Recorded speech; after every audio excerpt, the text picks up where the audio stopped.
We're live with Danny Kelly from The Ringer, baby. Woo! Love it. Woo! Love the energy. We got to figure out how to bring you in. You're an OG from The Ringer, man. You've been at The Ringer 7 years. That's right. I can't. It doesn't seem like it. I can't believe The Ringer's been around 8 years. It's amazing. I can't even believe it. It's incredible. So you're an OG NFL draft expert. You are like the intersection of the NFL draft and fantasy football. You sit right there in the middle. Right. I think that's how I'll bring you in. I think we can just get the show started. We got a hell of a show sheet here. It's ready to go. We actually didn't have a Mind of Mansion show last week because I got pulled into this Vermont trip just for. Okay. Going to Vermont in March is the worst idea. Like, no one was there. They were like, why are you here? It's just mud. And I'm like, nice. Don't know. My family said we should go for a couple days, so we had no show. Do you hear that music? I do, yeah. Do you hear that music? So get me amped. Through. Is that coming through? Oh, yeah. Okay, I just want to make sure that the PA system is working, right? Good. Welcome to the Mind of Mansion program. The OG, the center of the Venn diagram of the NFL draft and fantasy football. Who knows both better than Danny Kelly from The Ringer? That's right. What'd I say? Oh, that's right. Danny Kelly. Wow. Thank you. Thank you for that. Felt good. I feel really good. Felt great. I'm seeing Gets me amped up. stars. Yeah. It happens. But I've been trying to do this live for a while. I just layered that in post, right? Mm-hmm. But now we're doing it live, and I'm trying to time it right. It's not live YouTubing. It's not that great. Most of these guys, they have these great videos on YouTube. You've seen this, right?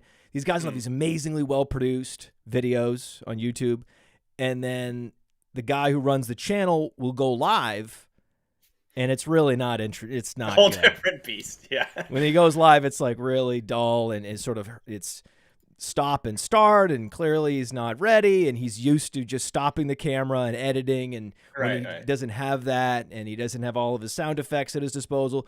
So if you could actually run the sound effects and the soundboard yourself live and throw up graphics live and whatnot, then you're winning.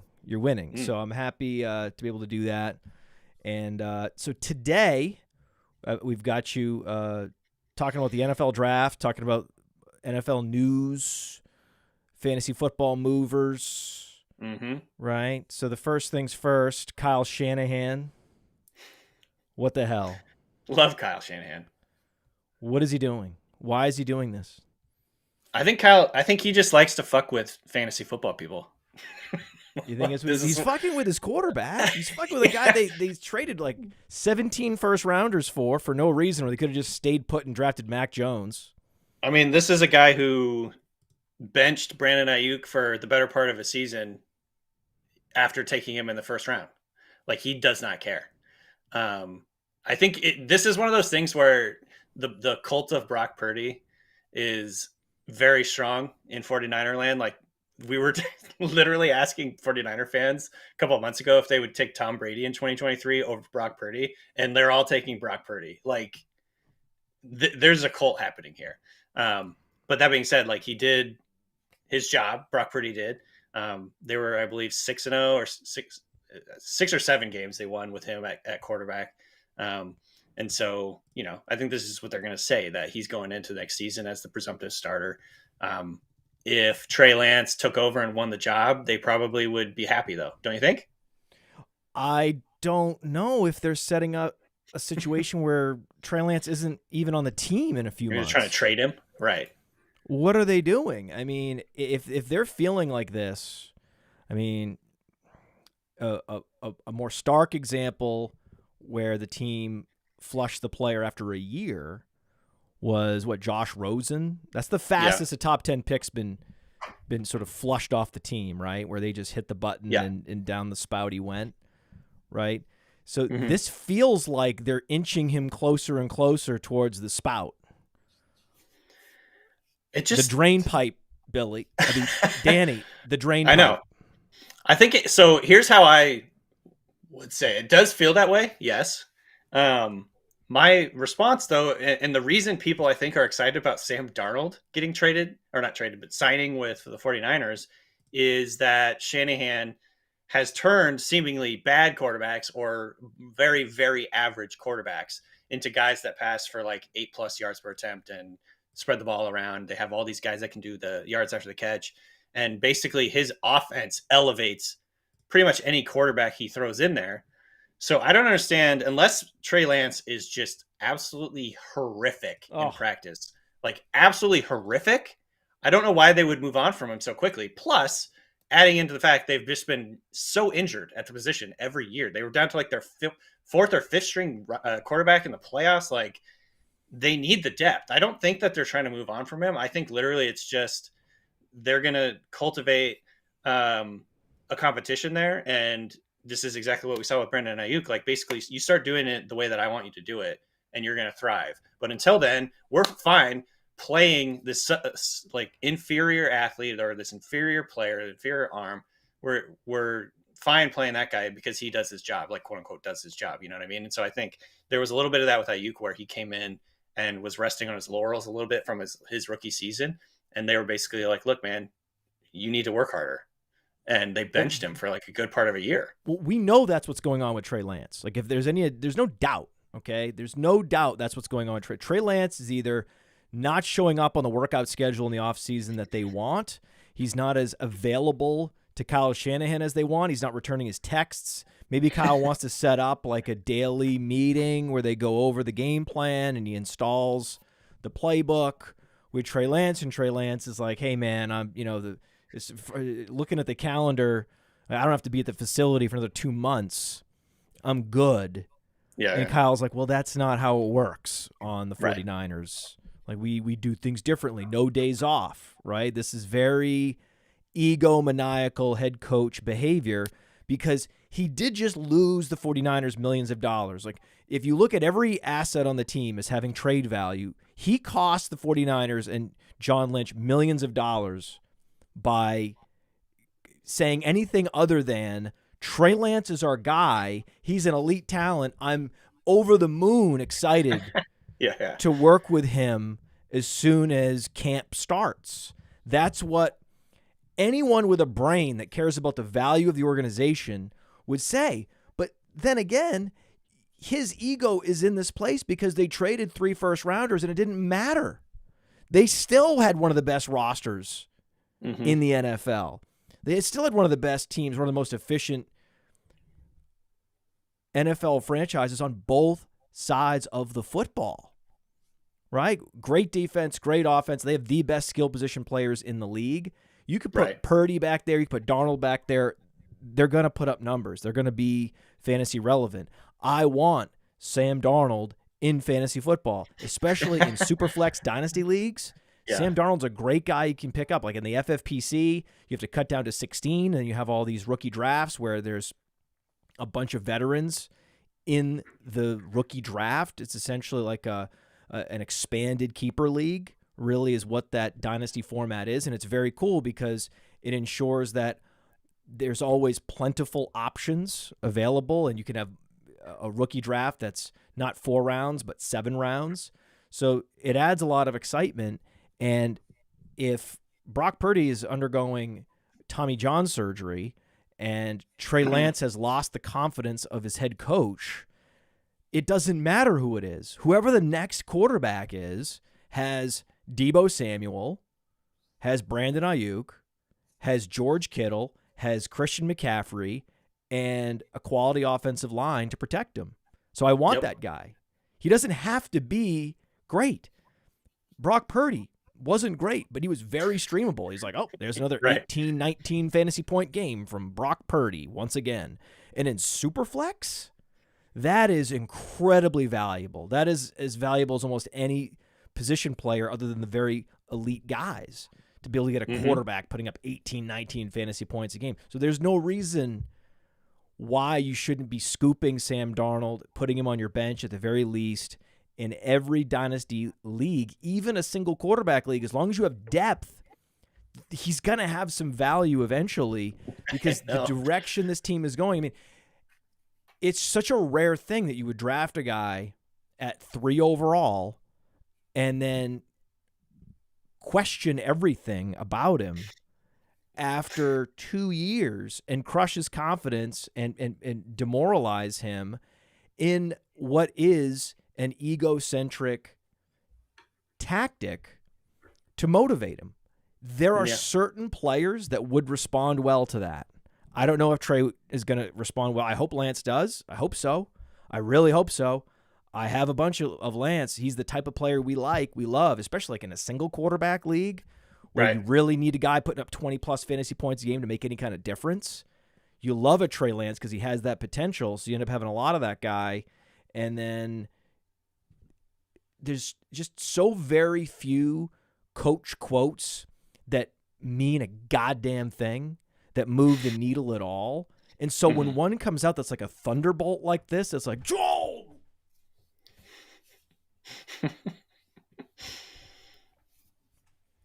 What if he's on the Titans? I mean, it's technically coach speak, Danny.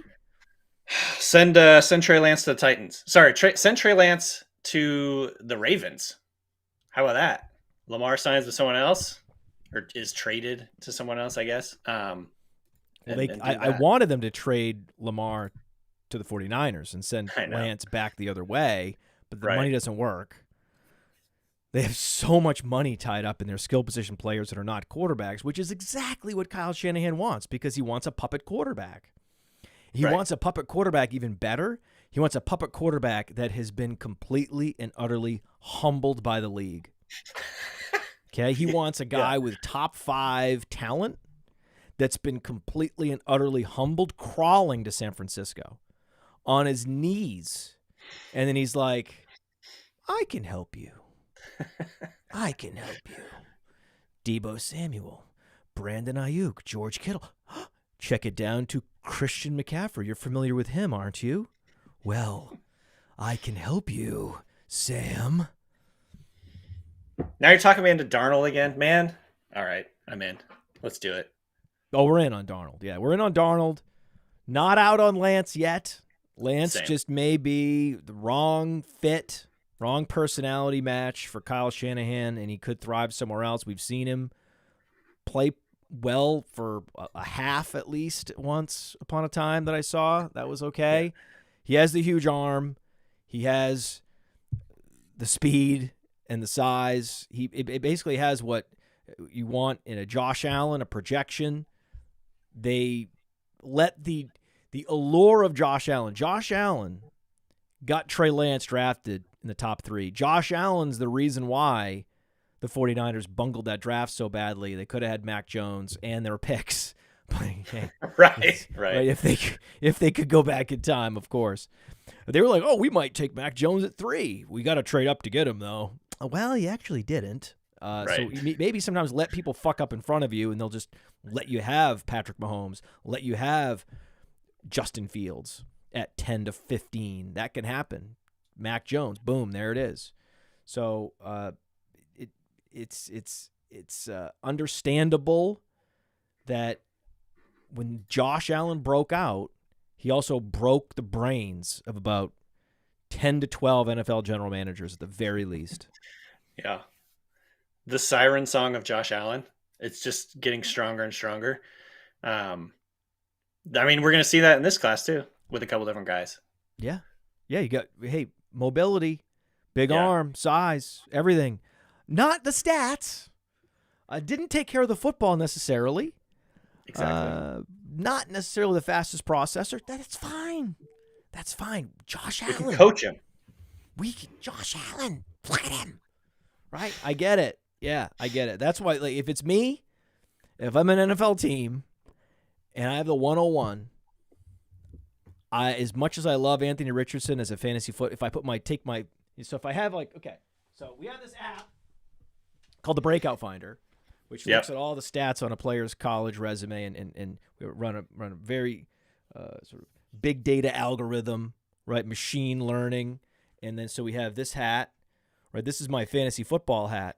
In fantasy football, I want Anthony Richardson, all day, every day, including Sundays, and if there was an 8th day, Anthony Richardson.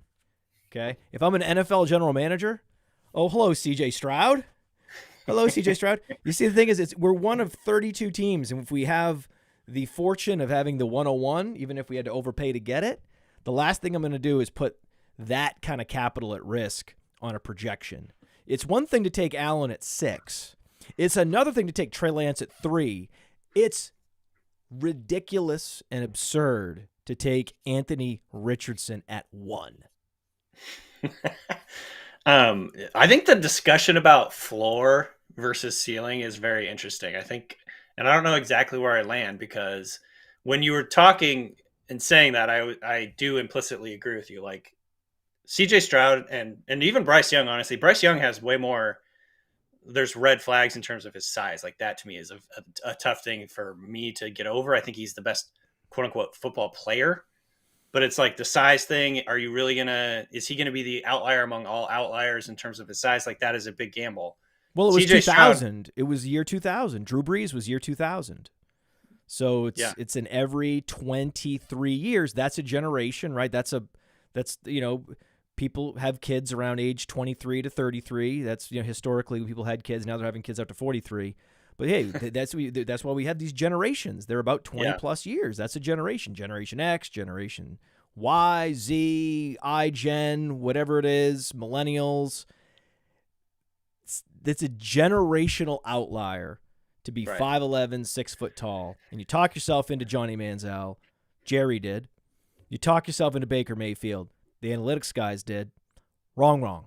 So you got Jerry wrong, the Texan wrong, right? The swashbuckling guy that's just going to use his eyes and his instincts, wrong. The numbers guys in Cleveland, wrong. What's the common denominator? 5'11". Yeah. And so that to me worries me, and that again says CJ Stroud to me has the highest floor. Like he is a very good passer. He's close enough to prototypical size. His statistics are ludicrously good. I think he showed the big question with him was like his mobility and his playmaking out of structure and his ability to like move and adapt to like the pressure and all that stuff. He did really well at that in that Georgia game in particular. And so there's, that I think solidified him as like one of the top, if not the top quarterback. And like, I could see why an NFL team would take him. Can we just not say one of them, just like say he's the clear best player? Like even his statistics, put aside the size, the athleticism, even his efficiency and his prolificness was superior to Bryce Young. I mean, get out of here. Accuracy. Yeah. Get out of here with anyone else. But the floor conversation, I think, is an interesting one, because doesn't a guy like Richardson actually have a pretty good floor based on the way that he can absolutely change your run game? So this is the Jalen Hurts conversation. Jalen Hurts came into the league, not an especially good passer, at least by reputation. He could make some throws, but I think most NFL teams, and that's why he went in the second round, did not see him as like a high level passer. And he's come in and they've surrounded him with really good players. They've done everything the exact right way, the Eagles, and, giving him a good offensive line, giving him a good run game, giving him an elite receiver. They traded for A.J. Brown. They drafted Devonte Smith, good tight end. They've done basically everything you should do with a young quarterback, and it's worked out almost like perfectly. Started out where they're not asking him to do a whole lot as a passer. He's the foundation of the run game. They can do everything on that. Year 2, and he continues to improve as a passer. Year 2, now he's starting to do a little bit more. It's incremental. They're developing him. Their development plan has absolutely been perfect. So the pro Richardson argument would be, doesn't he have a higher floor? I'm not actually convinced this is the case, but no, that's a terrible argument, because Jalen Hurts was a coach's kid and had an incredibly high college QBR, was very efficient, took care of the football, did not throw picks. So his interception rate was much lower. His mentals were off the charts coming out. But you know why he left. The only reason why he ended up in the second round is because there are those particular throws on the boundary, the deep out. So you know the deep out, right? So there's that sliver of the football field, 20 yards deep, and from the hash to the sideline. Take hole. Those two rectangles, right? And he was not good at throwing into those rectangles. I watched him at the Senior Bowl. He was not good. He could not push the ball into those rectangles. But it seems everyone drafting in the first round forgot to ask the most important question, which was, who fucking cares? Okay, I thought Bill Walsh established that you run a 7-yard slant, and if you can do that well, you can do that all the way down the field and score a touchdown. You don't need that throw. It's not necessary. You don't have to be great at that throw to be great in the NFL. It just so happens that C.J. Stroud is better at that throw than Jalen Hurts was, because that was the one question mark, right? Okay, you could say everything you want about these guys and be so certain about C.J. Stroud, but you can't deny that his arm strength is a step down from Bryce Young. True. No one's disputing that. I'm disputing how much that actually matters. And then the nice thing was he went to the combine and it was quite close. So then we're like, okay, so what are we even talking about here? It's like a sliver, not as, powerful of a cannon as what Bryce Young has. Get out of here. I think and I generally agree with that. And I don't have Richardson ranked as high, and I think it's a huge gamble to take him first overall. But I could see how people would talk themselves into that. I would say I think Anthony Richardson is better as a pocket player than Jalen Hurts ever was. Jalen Hurts bails to his right anytime pressure comes, sometimes before pressure comes.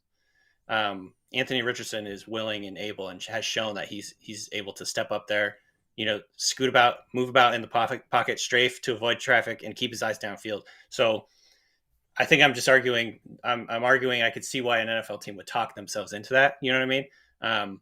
If I'm sitting there, I'm probably taking Stroud or Bryce Young. I'm betting my job on those two guys over the upside that I think Richardson brings. That being said, for a team that's going to have to, especially in the AFC, going to have to contend with, and so I'm not talking about the Panthers, but in the AFC, you got to contend with Patrick Mahomes, Justin Herbert, Joe Burrow, depending on where Lamar goes, Lamar Jackson.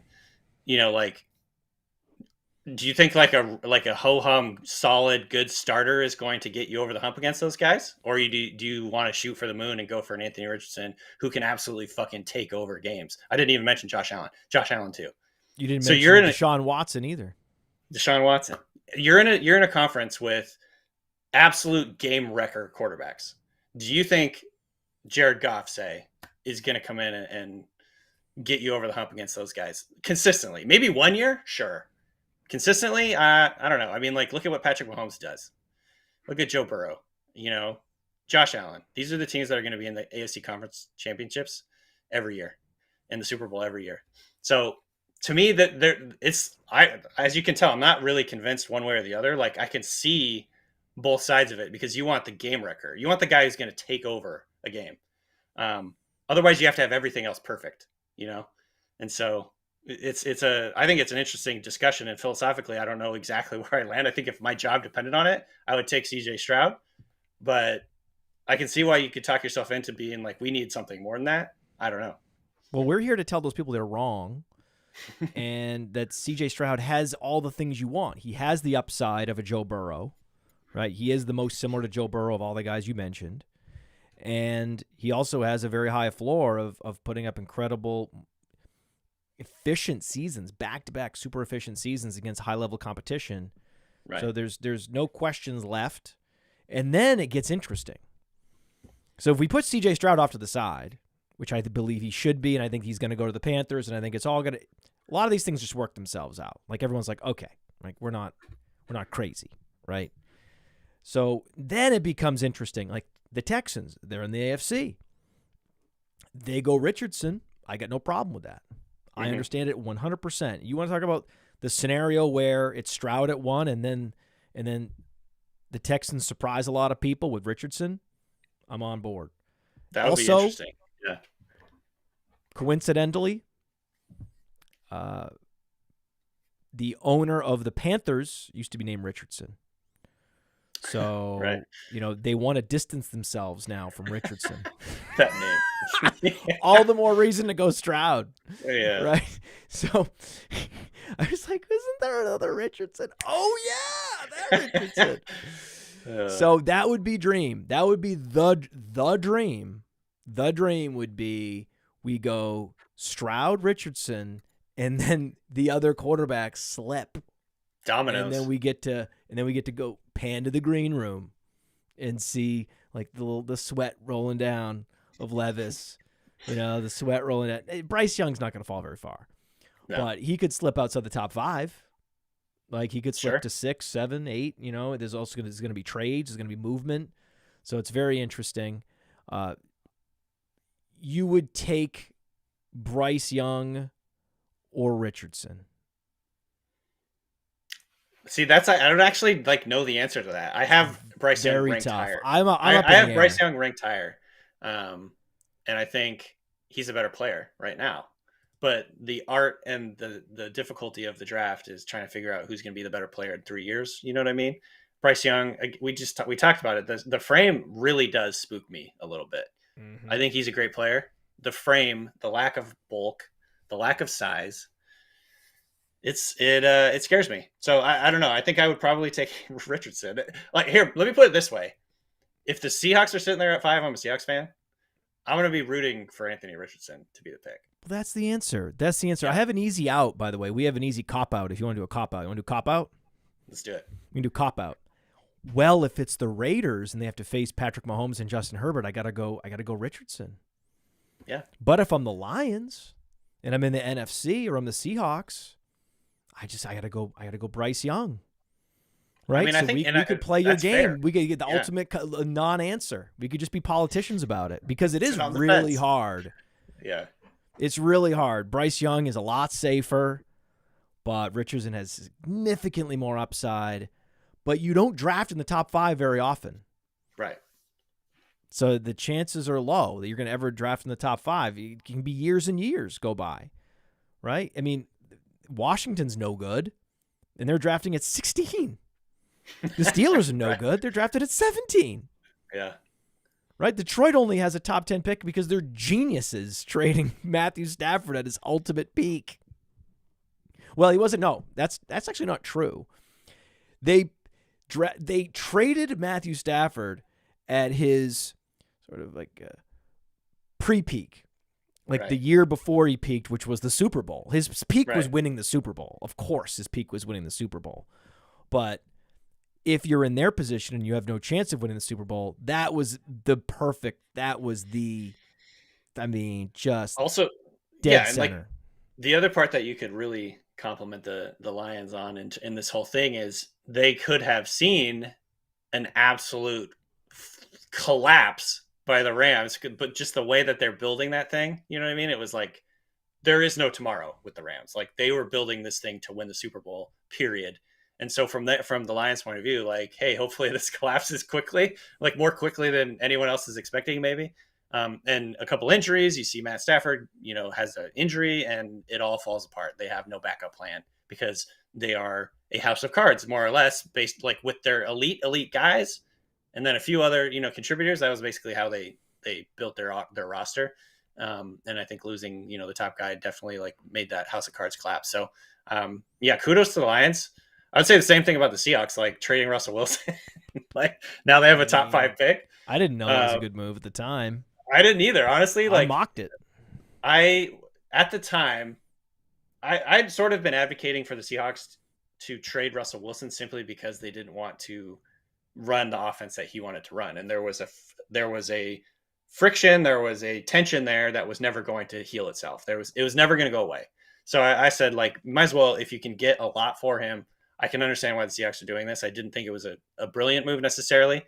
But I also didn't know that Geno Smith was going to have the renaissance of all renaissances as a 32-year-old veteran. And I also didn't know that the Broncos were going to be an absolute dumpster fire around Russell Wilson. So, there was circumstances that made this trade look really genius. I think it was one of several, universes that could have happened. Like there's a universe in which Geno Smith was not even named the starter of the Seahawks and the Seahawks sucked. And there's a universe in which, Russell Wilson would have just been way better. And like they didn't hire Hackett as the coach and they would have been just way better. Like, I think there's plenty of universes where the trade looks bad for the Seahawks, but basically everything went perfect for the Seahawks.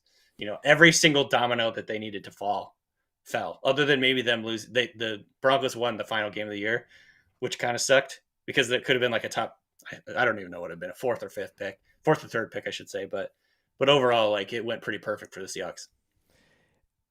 It did. It was quite the masterstroke. And I'm thinking about the Lions. Brad Holmes must play in a Superflex Dynasty League. Like he must, because the rule of thumb is always, no matter who it is, get a starting quarterback coming back. If you're going to give up a quarterback, get a quarterback in return. You never trade a quarterback naked, right? You always send your stud quarterback, but you get someone in return. Like we were breaking down a trade on the Sonic Truth show, and it was a trade involving Josh Allen. But the person on the other side was getting Deshaun Watson in return. Mm-hmm. Was getting some upside of like, at least he's not going to be Josh Allen, but I can at least have a true number one quarterback. He's done it before, 20-plus fantasy points per game. So I can, I can at least justify it as long as I'm getting a lot in addition. Right. Right. And for sure. I don't think they got enough. Most of those trades, you're better off just with Josh Allen. It's hard keeping to give the up top enough. 3 guy. Right. Yeah. It's hard to give up enough. So that's the thing. So thinking about Trey Lance a little bit more. Let's go. Still a little bit more to talk about here because he was betrayed by Kyle Shanahan. Do you think he's feeling more betrayed than, say, Devonte Adams? Do you mean for him signing with the Raiders, thinking they had sort of like a long-term plan to be a good team? Why is no one talking about this?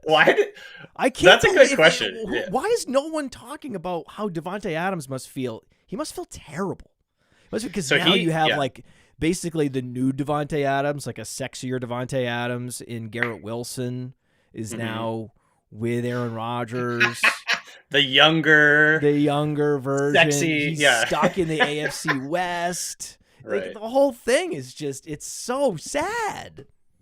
Well, yeah, so Devonte Adams apparently was offered the same amount of money to stay with the Packers. He decided to leave because he didn't think that Rodgers was going to stay there for very long, like 1 or 2 more years. Wanted to link up with Derek Carr. They have a more stable situation there in theory. And then Josh McDaniels just decides to blow that thing up. I would be pissed at McDaniels. I think everybody who is not in Josh McDaniels' family is pissed at Josh McDaniels. Like even like the Raiders owner probably at this point is just like, what are you doing, man? You just can't afford to fire him.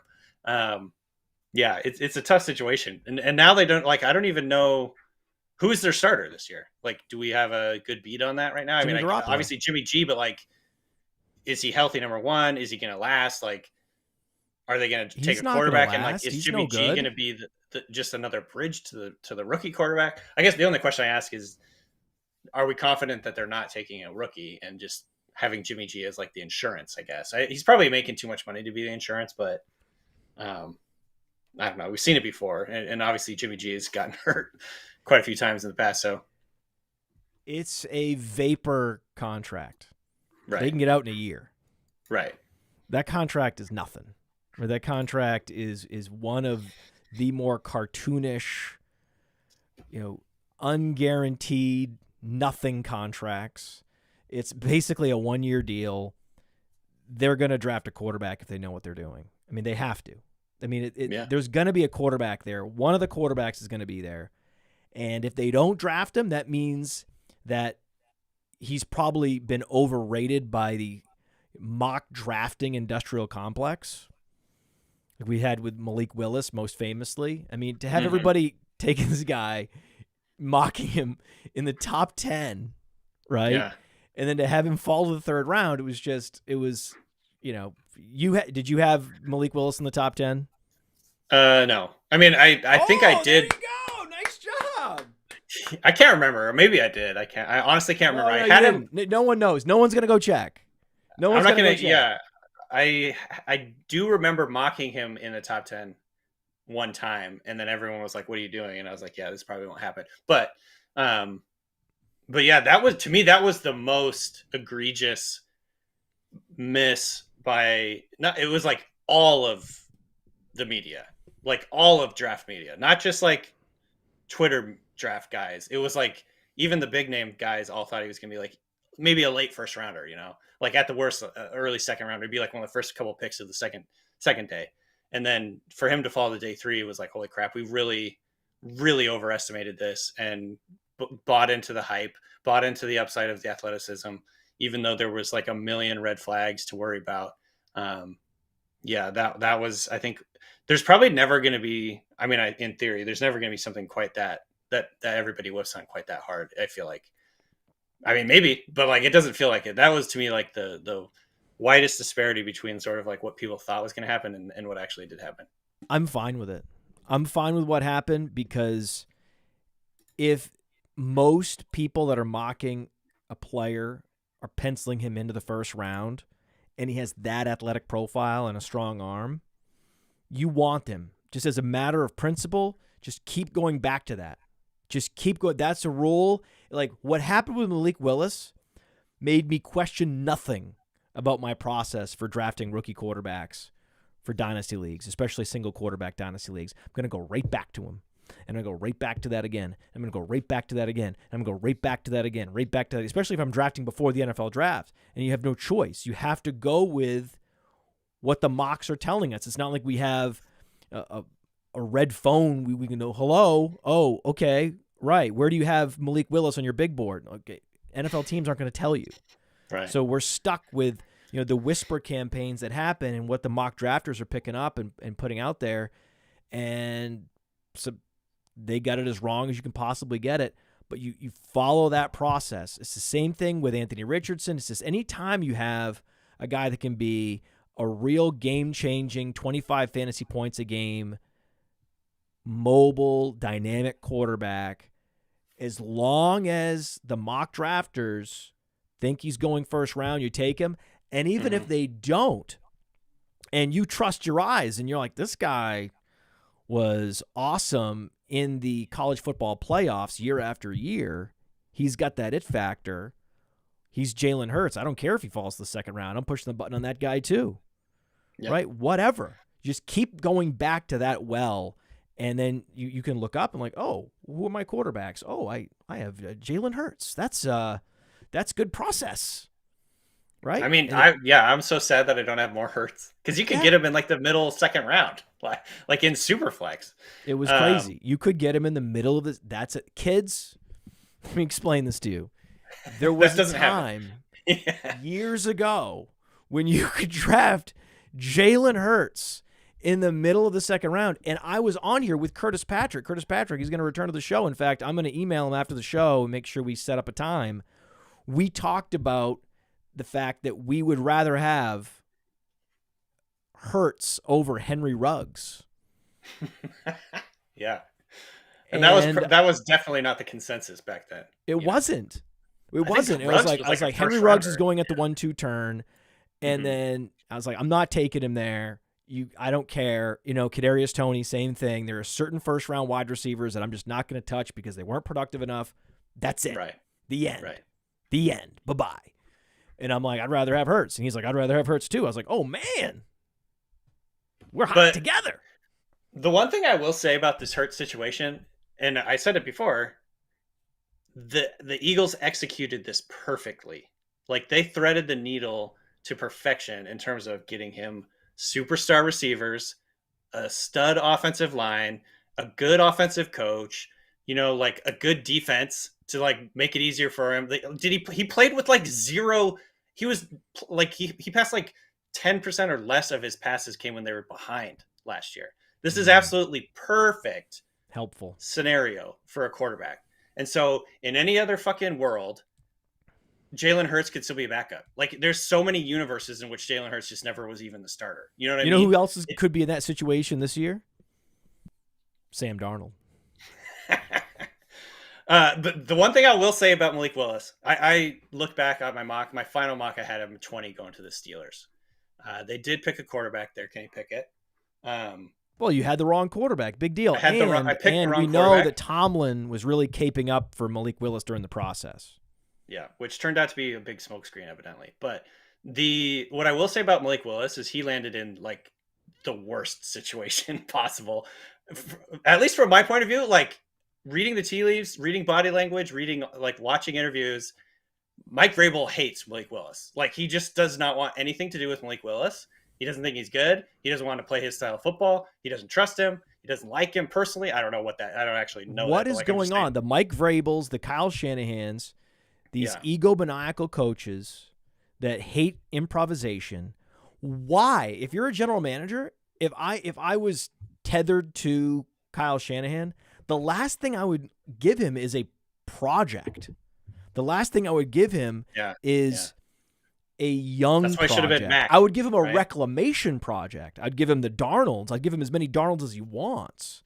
I'm not giving him a young project. That's a recipe for disaster. It's a wasted pick. It's a wasted third-round pick if you're Tennessee. It's a wasted first-round pick if you're the 49ers. Right? That's why Sam Darnold, though, there's this year's Geno Smith. And Vrabel got his GM fired. There's a power struggle. Got his GM fired. And thank you. This is why I'm also like very nervous about Treylon Burks, because I feel like Vrabel hates Treylon Burks. My joke is always like, he's the guy from Walk Hard, the wrong kid died. Like, AJ Brown traded away, and they try and replace him with Treylon Burks, who I hate. Wrong kid died.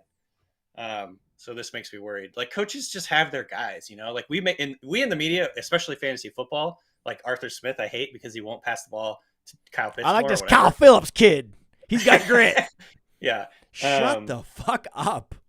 Play Treylon Burks.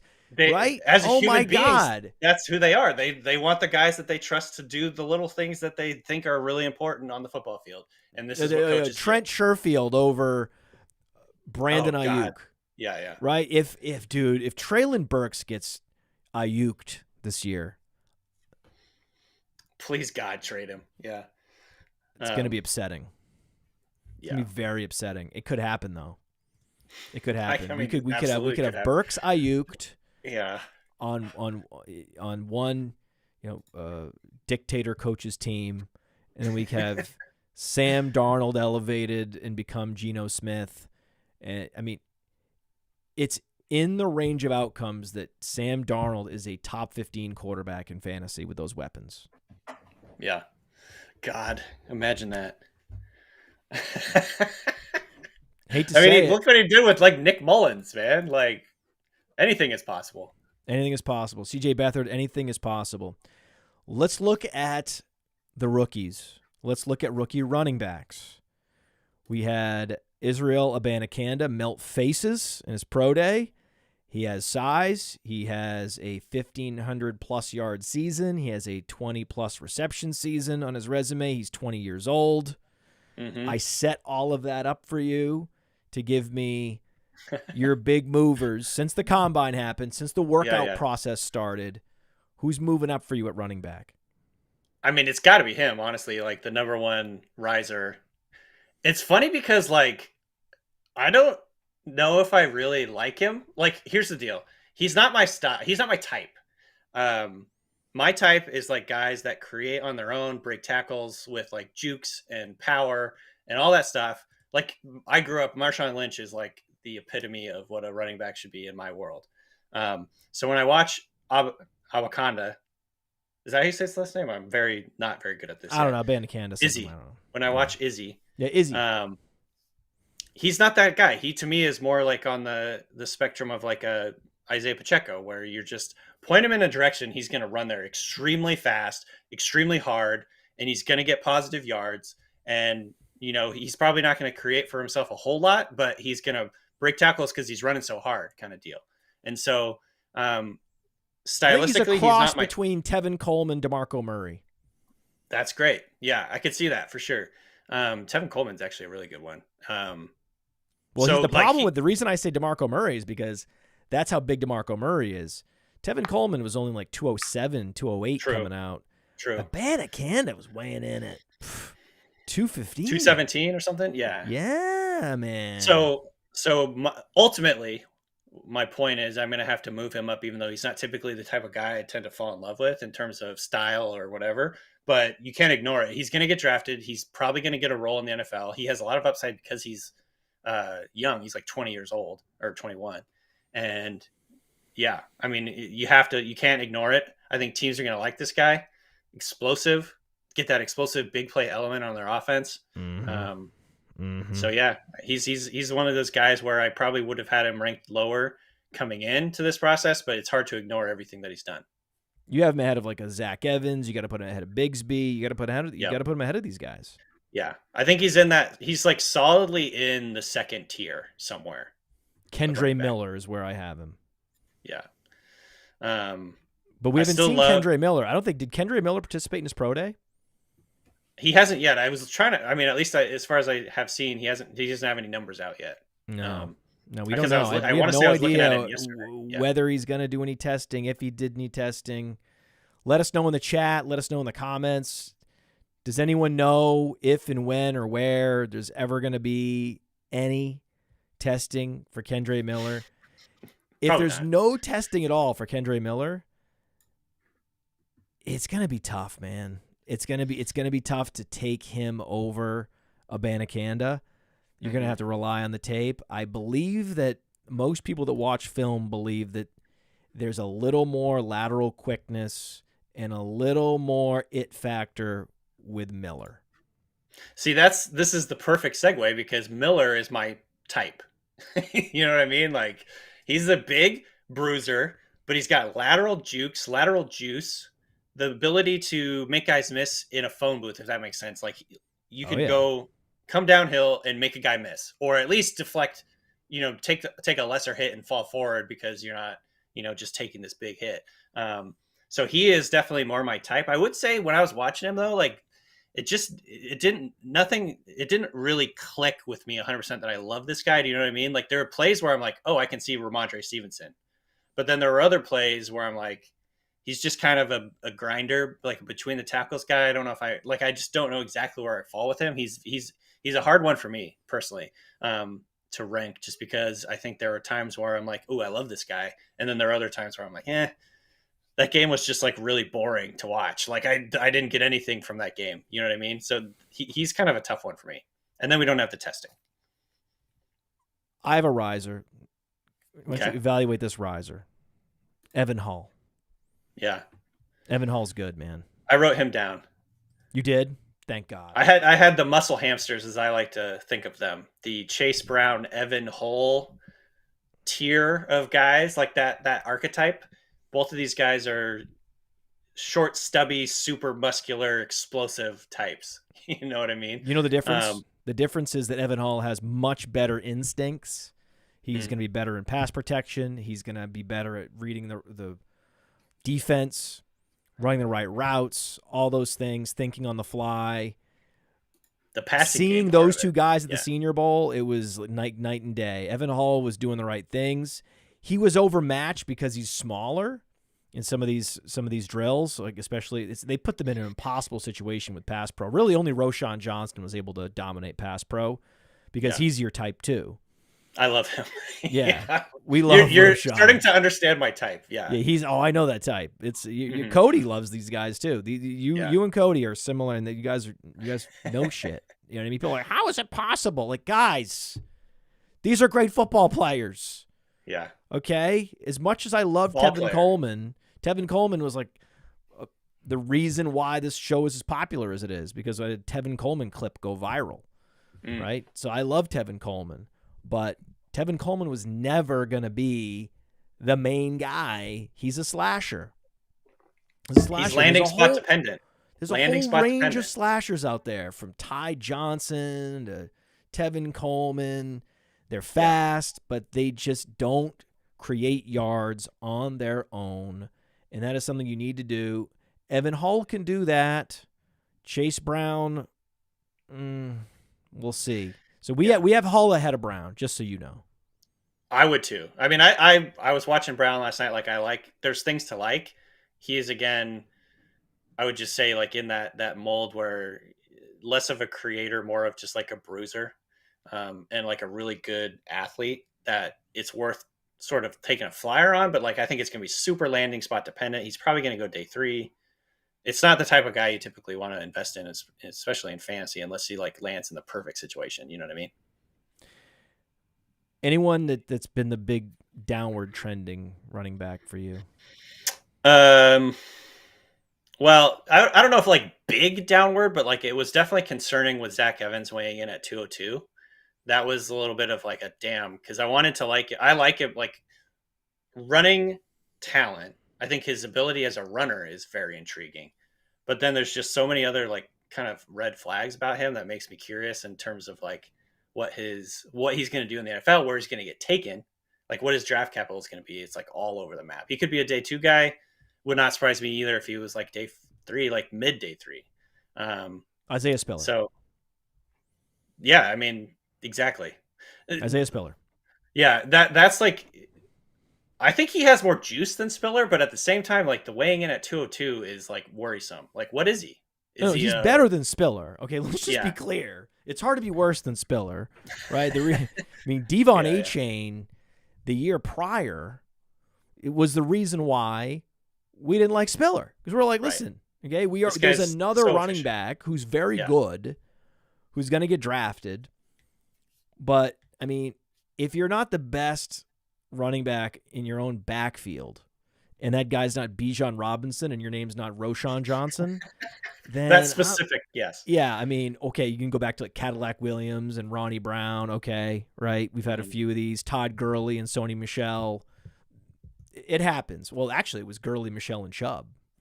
Oh yeah. Oh yeah. So, but usually it's a red flag. So yes, the Zach Evans was absolutely devastated after the combine. Like, his ranking cratered. Yeah. Just because he became a different type of prospect. If I don't know, what is he? Yeah, are what reclassified, if we have to reclassify you and your whole profile after a combine, that's usually bad. It can be good, but it's usually bad. Once in a while, a guy's so much faster than we expected, and we're like, whoa, you're a different dude than Go back to tape. Right. Kenneth Walker, perfect example. Right? Had no idea he was that fast. Was like, oh, this is a different ball game. Like, now, okay, he can actually catch passes. We saw that at the combine. We saw the speed at the combine. We're like, all right, this guy's changed his whole paradigm. Yeah. Right?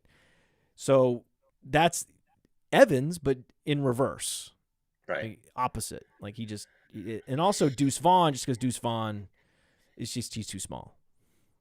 There's just not a lot of precedent, right? Like, what is this guy going to be? Is he going to be the all-time outlier?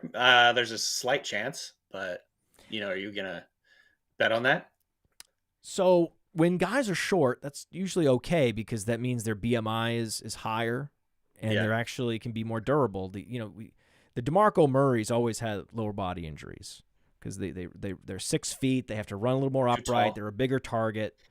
So Deuce Vaughn's a tough, but 5'5" is where you get into a world of extreme outliers where we just don't have good comps for you, and we're like, oh, Phillip Lindsay, if we're being kind. I mean, we have to kind of fudge the numbers. We have to like add 2 inches and 10 pounds and maybe, right? Phillip Lindsay was technically had a higher burst score, which is the combination of the vertical jump and the broad jump into one equally weighted metric. That's Lindsay's better there. And Lindsay's 28 and is out of the league. He can't hold up. He's best comparable to Dion Lewis. Couldn't hold up. Right? Lewis was bigger too, yeah. Yeah, Lewis was at least 10 pounds heavier. Right? It's still, he could only give you a half a season. That one half a season, though, was the only way you're going to compete with Le'Veon Bell that one year. But that's typically just it's too bad. It's too bad. It's too bad. Because analytically speaking, like he had like 650 something carries in college and like 100 something catches. So it's like, damn, this guy, I just want him to be something, but it is hard. Like at the same time though, like if you're sitting there in the 4th round, are you willing to take like a 4th round flyer on if he's still there? I think he's fun. Rookie draft? I think he's really, really fun, but probably not gonna draft him. Right. I would draft him over. Tell you who I draft him over. I draft him over Chase Brown. Yeah. Shoot for the upside. Right. That's about it. How do you feel about Sean Tucker? He's another one that's tough. You know, I think I like him in theory. There were some games where I'm like, this guy's really explosive. And then there were some games where it didn't look quite as explosive. Maybe there was something to do with injuries there this year or something like that. But he's in that same mold where I came out a little lukewarm on him. The other thing I wanted to bring up, you mentioned Kenneth Walker. And I was watching Jaden Reed, who I like quite a bit, and his 2021 tape. And that's littered with Kenneth Walker runs. And I think that's always a fun and important thing to do when you're analyzing a draft class. You get the context of what these guys look like in college. And Kenneth Walker was so fucking good. Like watching Kenneth Walker tape is like, holy shit, this guy's going to be a star in the NFL. And then when you turn on some of the tape and like not Lamar Miller, but Kendre Miller, Sean Tucker, there's moments where you're like, okay, I could see how this translates to the NFL. But to me, it's not like, oh, this guy's going to be a stud. This guy's going to be a star. And I think that context where I'm like, dude, Kenneth Walker was insanely good for Michigan State. And I can see it so clearly that he's going to be a stud in the NFL. And it's like you can see that for sure with Bijan. I think you can see that with Jahmyr Gibbs. And that's about it. I think A-Chain's my 3rd running back. But I'm going into that knowing that he would have to be an outlier to be like a high-end fantasy player just because he's small. But like he has something special, whereas most of the other running backs in this class, I don't think are special. To put it that way. So like the I mean, if Jahmyr Gibbs was 210, oh my God. Yeah. If Jahmyr Gibbs was 210, his lifetime value in our dynasty rankings would be like over 200. But he's not. He's 200, and so then now it's a different conversation. And now there's whispers that maybe Charbonnet gets drafted before him, which I don't think are true. Right. But it is like theoretically possible. What about wide receiver? Jaden Reed moving up. Give me another guy moving up for you at receiver. So the obvious one is Jackson Smith and Jigba. I think explained to everyone that he's reminded everyone that he's a really good player and that he's actually more athletic than people were kind of giving him credit for. So I'd say him. The other guy that I was pleasantly surprised with was Marvin Mims. Stop it. Stop. Yeah. Do you not like Mims? No. Are you pandering? How did you know he's my guy? Is he your guy? That's my guy. I think he's every fantasy analyst's favorite. Is that right? He's like the sleeper guy. I was being cliche. No, I don't think it's caught on. It hasn't caught on. But Cliche alert! Cliche alert! Cliche alert! Cliche alert! Cliche alert! Cliche alert! Nice drop. But no, I didn't know that you liked him that much. That's awesome. I to me, it's just like he's got the explosiveness, the burst. He ran really fast, really good 10-yard split, I believe. Like he's just really explosive out. I was talking to somebody about this, and it's like the way that the first step explosiveness, I think, is like one of his key elements. Like the way that he can basically win a route with his first 2 steps. I think to me, that's like what really popped on tape. And then you see that and it's like his 40 and his 10-yard split were really strong. And so, to me, he's a really interesting one. He's obviously very productive. Oklahoma receivers have panned out in the NFL more or less. I wouldn't say they're like most other, unless they win the Blitnikoff. Big 12. Yeah. Right. Okay. D.D. Westbrook. No. D.D. Westbrook. Otherwise, yes. But yeah, look at like CD, then you got Marquise Brown. Like, I think these are legit. Like the stats aren't misleading necessarily. You know what I mean? So he was another guy that I kind of like have risen on in the process, more just because I've been watching him more, and there wasn't that much hype on him, and I was like, well, what am I missing about this guy? And then he kind of confirmed that the athleticism was there. The production matches. He's an early declare. Yeah. Yep. Hey, yeah, that's and if it were up to you, Kayshon Boutte or Marvin Mims? Mims. I see the upside with Boutte. I just get atrocious vibes about him. Like, just generally speaking, like everything that happened this last season. Maybe this is anchoring, but I want to say the first tape I watched of him, his body language was like legitimately worse than anything I've ever seen on tape before. Like, he's like out there pouting and like, throwing his hands up, and like, just like he clearly hates his quarterback. Like, he hates his life. He's just pissed off. You go back to the 2021 tape, he looks like a future superstar.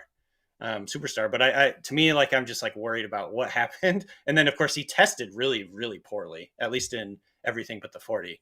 Like, his explosive numbers were really concerning. And so his route running was really good though. Yeah. And that, I think that like he could end up he's definitely gonna be a player I take chances on where he's falling in dynasty drafts, but like real life football, I'm worried about him just because of the vibes. And the testing, the explosiveness testing was not strong. But I do see the upside. There's a big four though, right? JSN, Quentin Johnson, Jordan Addison, Zay Flowers. That's a big four. Yep. There's a big four. Outside of those guys, we have Marvin Mims. Okay. We have Jaden Reed. We have our guys. Okay. Who's moving down though? Someone's moving down. Let's see, who did I write here? Generally the shrimps. There's just so many small receivers in this class. Teeny tiny guys. Josh Downs, little dudes.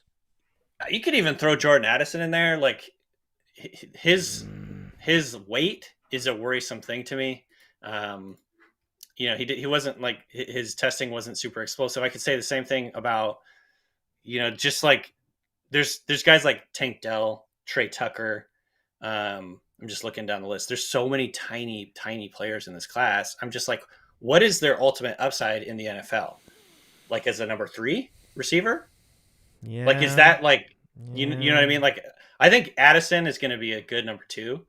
But when you look at like Tyler Scott, another guy who's like 5'10", 177, I like them. I think that they're really explosive, and I think that they're good football players.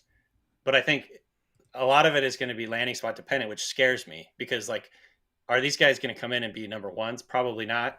If they can settle into a number 2 role, that's exciting for me. But like, some of these guys are going to end up as like number 3 or number 4 receivers on a team because they're just so small. That's the problem. That's the issue. There's a guy that actually weighed in heavier than we expected and was faster than we expected. One guy. Do you know who it is? Is it Flowers? Trey Palmer. Ooh, Palmer. Yeah, he's another interesting one. Yeah. Trey Palmer, and I talked to him at the Senior Bowl. The guy is all business. He has one of the highest dog ratings on Cody's dog ratings.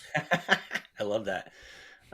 He's definitely another riser I was going to mention. He is, I want to say he's a former 5-star, right? Like, he went to, or 4-star at least. He went to LSU originally. And then transferred to Nebraska. He looked pretty good at the Senior Bowl. I would say he's like in that sort of DJ Chark mold of like a deep threat field stretcher, but maybe can be more. How do you see him? I think that he's 192 pounds and runs a 4.33. I think that we don't have that many guys that comp like Santana Moss like that. Yeah. It's not that easy to be that rocked up and that fast. And if you can do that, and you can explain to me why you're not an early declare, that, oh, you went to LSU and then you had to transfer and then you finally got unlocked. So it all makes sense. So I need a reason, though. I need a reason why you had one catch as a freshman. And we know, because he was behind the studs of the world at LSU in 2019. And then there's COVID, right? And then there's all these things like, okay, You stack all these things up. You're behind Jefferson and Chase and Booty. Okay, fine. Now COVID. Okay, fine. Right? And then it's like, hey, the same problems that Booty was having with the quarterback he was having. He's like, listen, I'm out. And then boom, 1,000-yard season. Boom. Plus Terrace Marshall, who's a second rounder. I didn't even have time to mention all of the, it's like with Mississippi, right? Oh, by the way, Elijah Moore was there. He was on that team, yeah. Right? It's like, wow, this is amazing. So, Van Jefferson, yeah. Van Jefferson had transferred to Florida, right? So this is what I'm talking about. And so 33% target share. And he was catching downfield passes, 9 touchdowns. He had tons of special teams yards. That's the thing. It's like, oh, he was disappointing. Well, not really. The guy put up 200-plus special teams yards. But it's hard to do a lot on special teams in today's NFL, college football. It's being phased out, yeah. Yeah, special teams being phased out. And this shows me dynamism. Anytime you're used out of the backfield, I like that. That actually increases your probability of breaking out per the Breakout Finder. So a guy like Trey Palmer, I like that. Yeah. We like the dynamism. We like the versatility. And then instead of being like ho-hum, sad trombone, this guy's going to check in at 175 like everybody else. He's like, no, I'm coming in at 195. It's fine. We're good. We're good, guys. We're good. Very convincing. I like this. He hadn't been super on my radar until the last couple of weeks, so this is for sure a riser. I like him a lot. Oh yeah, you gotta like Trey Palmer. Oh yeah. We have him top 12, and there's a real argument to put him ahead of Jalen Hyatt. And then, what do you think of Michael Wilson, Stanford? Love Michael Wilson. It's harder, right? The numbers aren't as friendly for him. Sure. The injury he doesn't situation. have quite the easy narrative to tell about why he ended up taking so long to break out. But I'll tell you what, 6'1", 216. There ain't many guys that are 6'1", 216. And if he can just land in a friendly situation, he can be this class's Josh Palmer. Goes mid-third round. It's a good comp, yeah.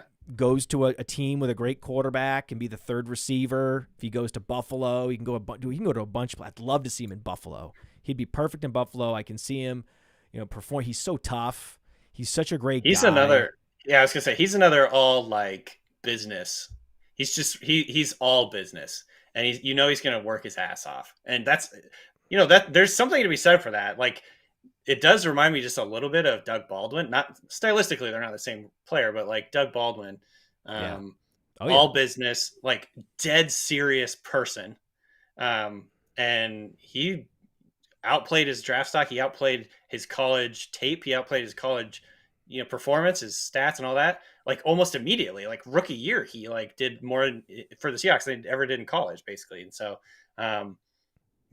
maybe there's just something there. I don't know, but like obviously the Stanford thing is very impressive. But just hearing him talk and seeing him work, I'm like, this guy, I would want to take a risk on in the middle rounds, like 4th, 5th round, easily.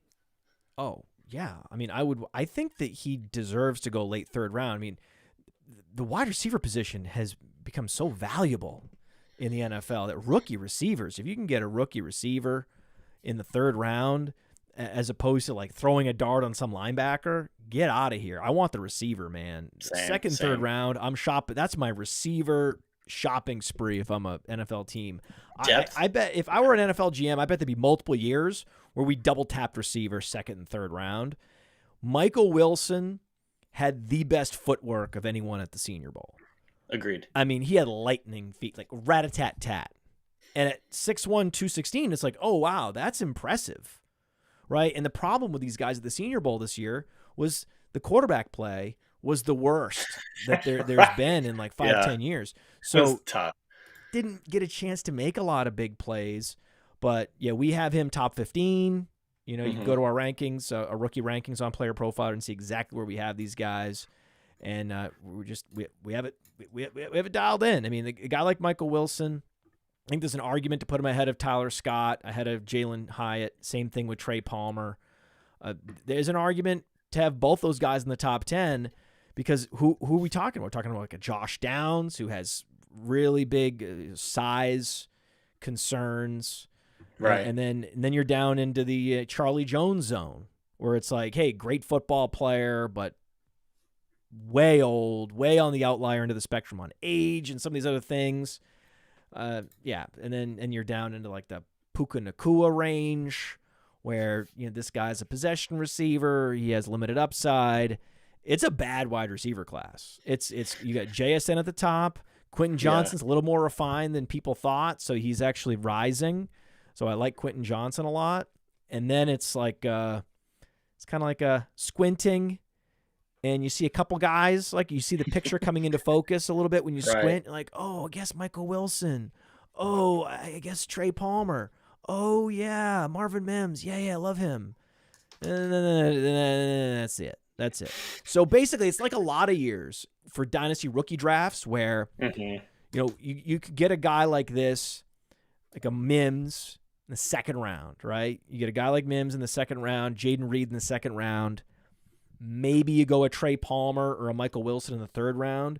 But more often than not, I'm probably going to end up going running back, receiver, running back, or even all running back because the running back class is only getting better. Now Abanakanda's super athletic.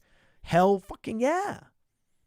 Also, like, I feel like teams are even more than they used to using rotations with guys. Like, some of these rookie running backs are going to get playing time and be fantasy variables. You know what I mean? And a lot, maybe that helps them hold their value. Like, look at Tyler Allgeier. I think he put up over 1,000 yards and he's still not a guy I'm necessarily buying, but like he's a useful fantasy player for your dynasty team. And so, he could be replaced, sure. But these guys are also useful in year one, whereas like some of these receivers are not going to see the field. And if they do, they're going to be a 3 or 4. And so, something to that. Let me ask you a favor. Remember Tyler Allgeier. Keep that name handy. Okay. Because we're going into the big segment everybody's waiting for every time. 10 burning questions. 10 right. burning questions from a man, Danny Kelly. 10 burning questions as soon as I can find where I put the video. Where is it? 10 burning questions after this. Oh, hey, it's the Podfather. I'm watching my friends Billy Muzio and Theo Greminger from First Class Fantasy on this Epson Epic Vision LS800 short throw laser projector system. It's incredible. I had no idea the picture quality was this good. It takes up almost my entire wall. Epson actually sent me the projector and the screen is sold separately. Boy, this is the way to enjoy sports. It's the way to enjoy the Player Profiler Podcast Network. So go to Epson.com/Podfather. It is Epson.com/Podfather and check this thing out.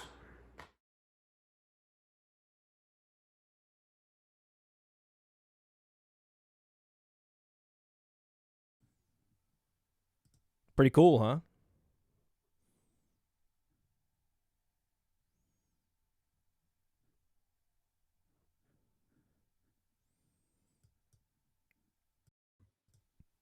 Somehow I muted your mic. I noticed that. What the hell happened? You didn't like what I was saying there? I don't know what happened. Okay. The streaming software, it does weird stuff. Weird wild. This is weird wild stuff. So we got 10 burning questions, but there's some bonus questions. We got a 6A, a 6B, we got a 7A, a 7B. We're going to try to go into rapid fire mode best we can. Okay. Who's the big winner from NFL free agency? And tell me why it's not David Montgomery. So do you think it's David Montgomery then? Yes. Or do you not? Yeah. Yeah, Scott gets 20 touchdowns. I think it's between Montgomery and, weirdly enough, Miles Sanders, who I think lands in a good situation with a lot of guaranteed money. I think they're gonna run the ball, whether they have, a rookie quarterback or Andy Dalton there. I think, to me, I would rather have, and I'm going to pick David Montgomery before, but I think Miles Sanders actually was a pretty good one too.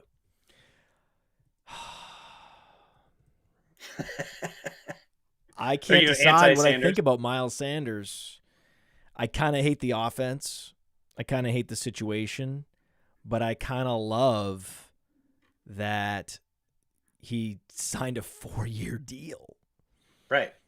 With guaranteed money. 4 years with guaranteed money. That never happens anymore. Look what these guys are commanding in free agency. Nothing. Rachaad Penny is somehow making less than Boston Scott. Right. What is that? I don't understand the Rachaad Penny contract. Yeah. I was so mad that your Seattle Seahawks just let him go. Why did that not match that?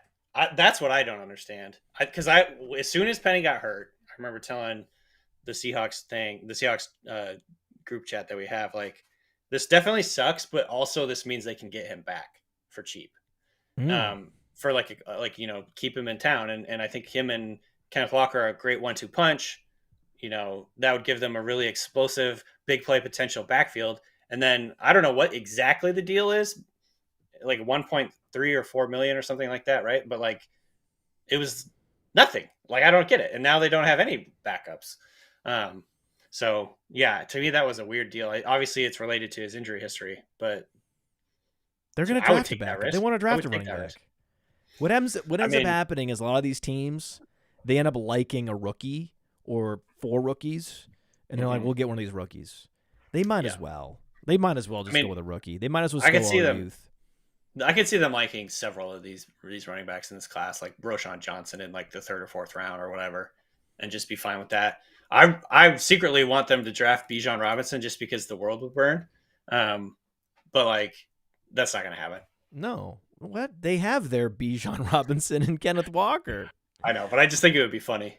I love Kenneth Walker, man. I love Kenneth Walker because he is that intersection of talent and hard work, and how those guys are undeniable. Yeah. It's such a pleasure to be, even when if you were at the combine a couple of years ago, last year, you just heard how hard he was working. He was breathing harder than everybody. He was taking it more seriously than everybody. And it's dude, you had one of the best college seasons we've seen in a long time, right? You're the man. And yet you seem to you're coming here with a chip on your shoulder and a lot to prove. That's refreshing. Especially, it was like, I remember when certain players will participate in drills regardless of whether they have to or not. Right. Right. So whenever I see guys participating in drills, even though they don't have to, I'm like, all right, I always take special note of that. Like, all right, cool. Right? Yeah, that's good. I like that. I mean, even a Devonte Smith can be super intense and still his agents get to him and they're like, don't do it. Right. Don't run. Don't do a goddamn thing. Right? That's also fine. Right? That's also fine. You're taking care of, locking in your wealth for the rest of your life. That's also smart, right? That's cool, right. But I do really like it when you have guys that are going to participate in a lot of these drills, and they don't have to. Yeah. Like, I remember when Jamar Chase was participating in drills. Oh yeah. I was like, he ran. He did not need to run. He did not. I was like, wait, Chase is running the 40? Like, oh yeah, he's running. He ran a 4.34. Yeah. Right? He ran a 4.34 at his pro day. Like, he's running at his pro day. Throwing this out there, Anthony Richardson did not need to test. Everyone knows he's athletic. Still went out there and tested like the best quarterback of all time. Just because he can. I kind of like that. That's what I'm saying. Yeah. That's what I'm saying. Like, he's I've been training. I might as well fucking show you guys how athletic I am. And then he's the most athletic quarterback of all time.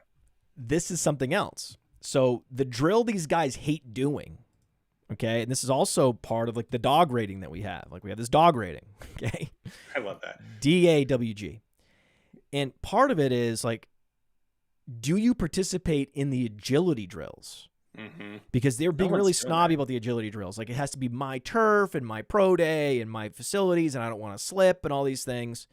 The last thing that Ja'Marr Chase needed to do was run the shuttle. Ja'Marr Chase had no need to do the 3-cone. No one needed to see that. And he's like, no, I'm doing it. I'm going to put up 80th percentile across the board. Wow. Yeah, that's part of the equation. It's like, okay, this guy wants to work hard because how many elite wide receiver prospects come and go, and you just can't believe it. You can't believe it. You're like, did you see some of these catches from Josh Doxson? Did you see some of the Spider-Man things that he could do? Right? And it's like, where is he? Gone. Where is he actually? Right? Yeah. Didn't necessarily really want it. Like, and then people in Washington will tell you, this guy showed up at the allotted time and left at the allotted time, and that was it. Yeah. And if you stack up enough of those years where you're just putting in the time and you're not actually taking it to the next level, that is a freight train to mediocrity. Yep. Yeah, that's the grit factor. The Seahawks talk about it all the time. Grit. Like, how much are you willing to strain and make yourself uncomfortable and make things like go through adversity and come out stronger. That's right. They look for guys like that. Well, people question we have Kenneth Walker in Dynasty. Like, until very recently, we had him as the RB1. Now, Bijan has taken him over because of these whispers that he might go even top 15. So now that he's moving up in the mocks, Bijan's moving up, baby. He's basically, once he locked in first round capital, which I think he did in the last week, that 5 years. That boosted him significantly. He's going to be somewhere for 5 years. Kenneth Walker is 22 years old.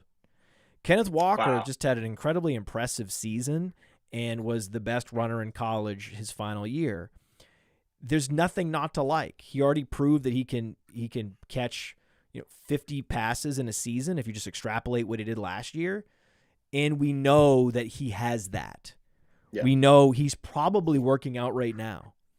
He's probably doing burpees or something right now. That's what he's doing. And a lot of guys are not. So that's the difference. That's why Kenneth Walker has, 40 more lifetime value points right now than Travis Etienne. Travis Etienne's more talented.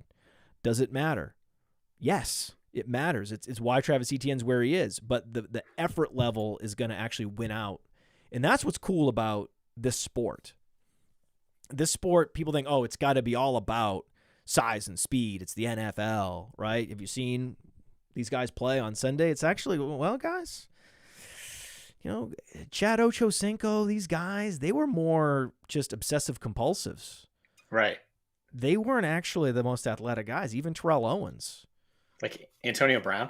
Yeah, these guys are, that's not it, actually. Yeah. That's actually not it. I mean, look at Terrace Marshall. Yeah. Right? Terrace Marshall, if he were wired the way that Ja'Marr Chase is, who knows where he would be. Like, he was the 5-star prospect at LSU. Yeah. Right? It was Trey Palmer and Terrace Marshall with the 5-star prospects, and neither one of them finished very well. Like, Terrace Marshall took the second half of the season off, as did Booty.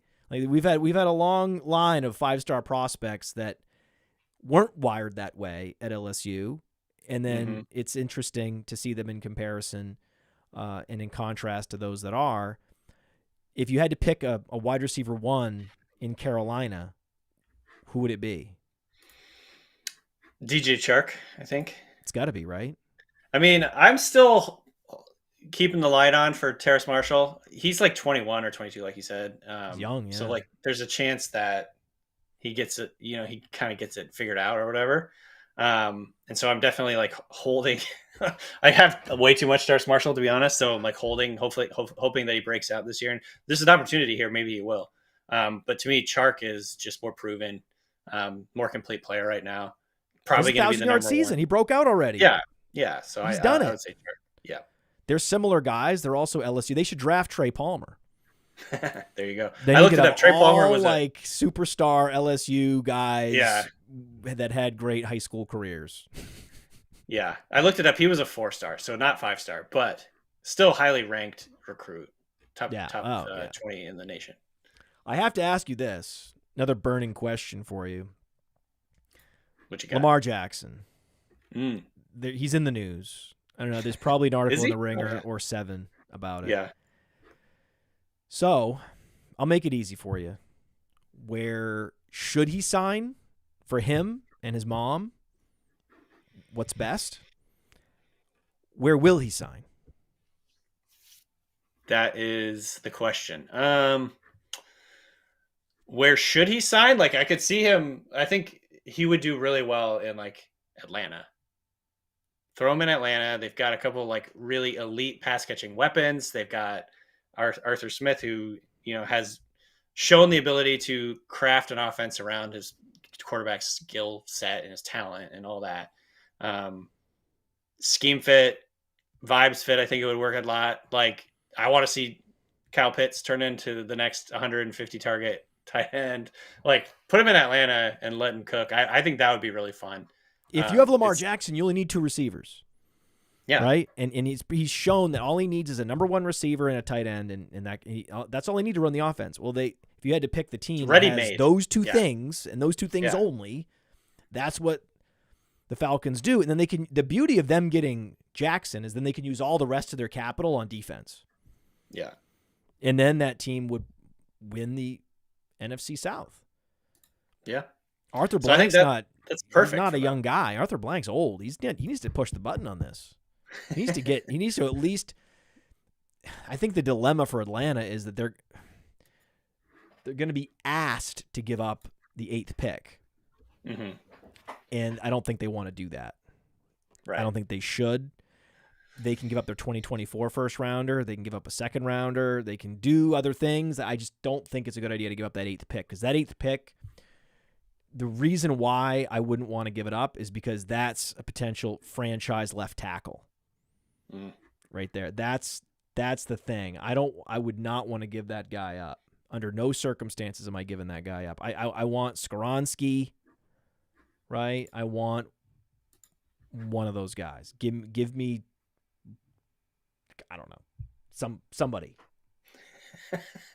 Right. Like, give me someone elite. Paris Johnson, right? So, I mean, you're not going to get a Will Anderson, but you could get Tyree Wilson there, right? Tyree Wilson's exciting, right? For sure. So a guy with that kind of profile went to 101 last year.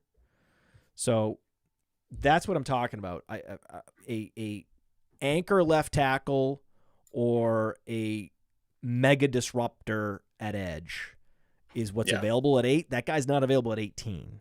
So that's why it's really tough to give that pick up. Yeah.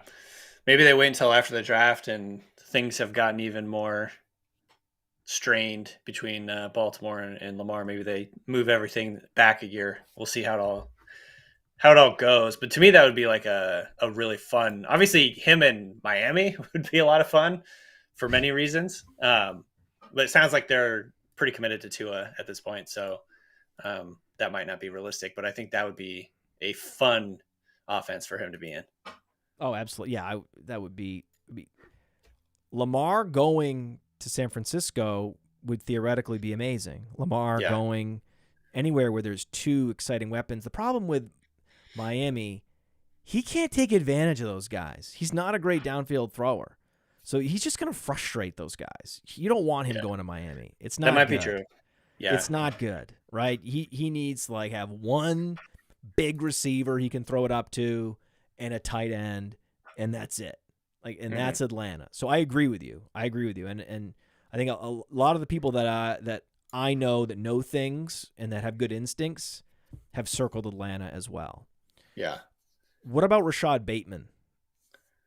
It's good if he actually doesn't have Lamar Jackson at quarterback. It's potentially an upgrade for him in that there's going to be more pass attempts in the offense, better accuracy to the boundary because that's not a Lamar Jackson strength. So I think he wins either way here. More touchdowns, like the offense is more prolific with Jackson, but he's also going to get better balls if it's anybody else, pretty much. So that's fine. Yeah. Do you think that he has a chance to still be like explosive Keenan Allen? Yeah. Yeah, I'm still bullish on him for sure. I think that the circumstances have not been kind in terms of, like you said, the offense necessarily wasn't, designed for a high volume pass catcher. he got hurt last year. I can't remember what was his injury. It was a foot injury or something like that. Liz Frank. That's always a little bit concerning, but yeah. God, Liz. But I'm still bullish. I fucking hate Liz Frank, man. Yeah. What sounds terrible. It sounds like the worst pain that you could have, like without like fucking tearing your Achilles or something. But she's a devil woman, that Liz Frank. It fucking sucks. But no, I still think he's a good player. I think he's really flashed. He's been good after the catch. He's faster and more elusive, I think, than people gave him credit for. And, with Todd Monken as the OC there, I don't think that it necessarily means that their offense is going to change dramatically, but it feels like it's going to be more pass happy and friendlier to, the receivers there and everything. So he comes in as a chance to be the number one. I have not heard anything about him this offseason, so I don't really know where he is, but still recovering. So that's not great. Still recovering. It's fine. He's on schedule, apparently. I am not pushing him down too far. Well, he has to drop a little bit if he's going to miss some of the offseason program. That's just part of having a Bayesian process, but I'm very, very bullish. We're as bullish as anyone on Bateman. I co-sign that. Yeah, I like him. Irv Smith goes to Cincinnati. It's interesting. Piqued my interest. I will say that. What is the percentage chance that he breaks out now? Good question. Top 12 tight end season. 20%? 20% is good. I was going to say 25. Yeah. I think that's I would say there's reasonable. like a 1 in 4 chance he becomes a high volume pass catcher in this offense. And that's like way better odds than I would have thought a week ago when I had completely forgotten he existed. You know what I mean? Like, this is a great landing spot for him, I think. Joe Burrow loves to spread the ball around. He loves to go 5 wide, just get rid of the ball and drop it off to his playmakers, like get the ball out. That's kind of his thing, ever going back all the way to LSU. I don't have it in front of me, like off the top of my head, but it always feels like he likes to target tight ends in that offense, whether it was CJ Uzoma, Hayden Hurst. Was Hayden Hurst last year? I'm losing the timeline, but I believe, like, going back a couple of years, he's always been pretty apt to target his tight ends. And so Hayden Hurst was a top 21 tight end in fantasy scoring. He was the tight end 21. There you go. 7.9 fantasy points per game, actually ranked number 19 in fantasy points per game. And he's not very athletic, like sub 50th percentile burst and agility. Irv Smith has him beat. Down the seam, Irv Smith can actually put up some air yards and probably push that to 9, 10 fantasy points a game. And then you have your tight end 12.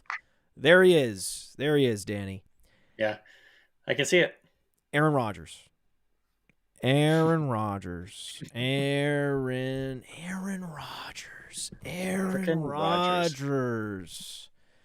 Is he a sleeper in fantasy, you think?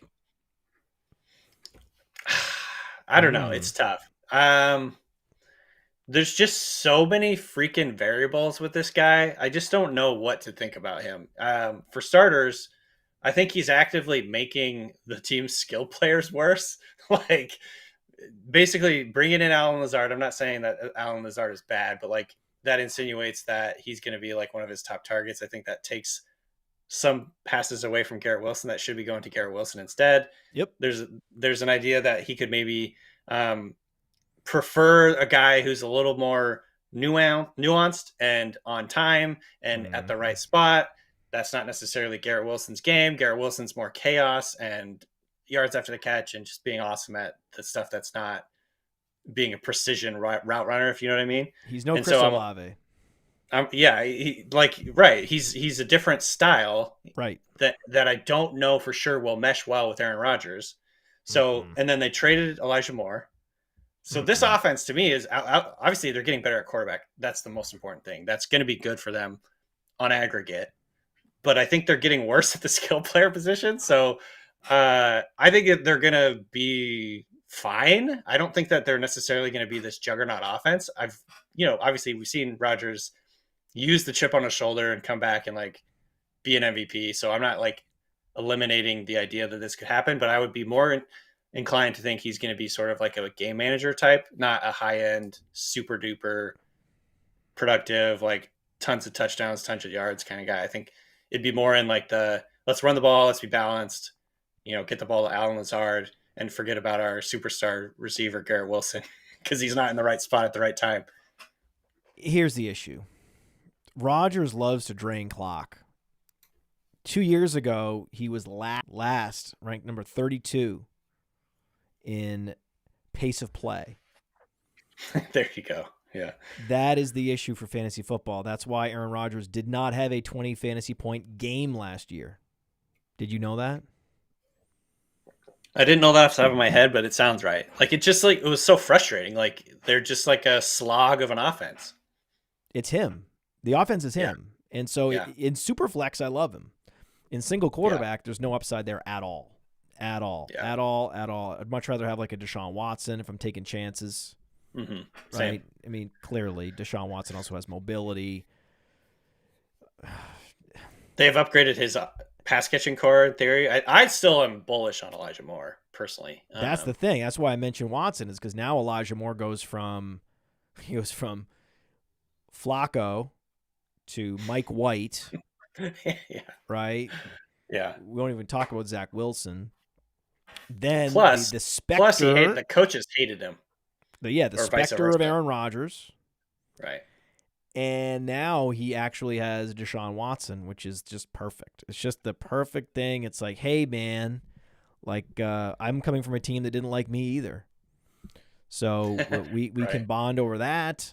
And you're fast. You're essentially like a closer to the line of scrimmage Will Fuller, if that makes any sense. Mm-hmm. We're just trying to make the comparison between the Texans at the peak of their powers with, Cooper is Hopkins.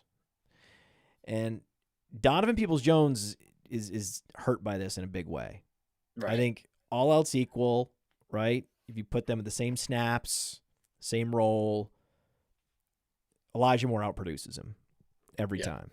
I think he's going to be a field stretcher. I think he's going to have a couple big weeks, of course. But you're going to have more fantasy points, just more production from Elijah Moore. I think Elijah Moore is also going to outscore Allen Lazard. So be careful what you wish for, Allen, right? In terms of the new wide receivers that are showing up on these two teams, Cleveland and New York. I'll take Elijah Moore.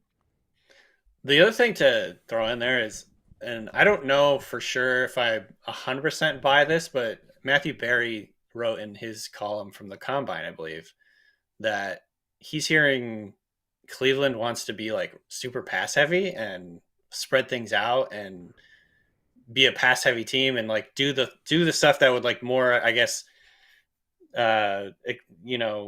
accentuate, I guess, Deshaun Watson's skill set rather than being like a super run heavy, whatever type of team they've been over the last few years. And so I don't know if I necessarily 100% am buying into that yet. I have to see it before I'll believe it. But if that happens, that's a game changer in fantasy.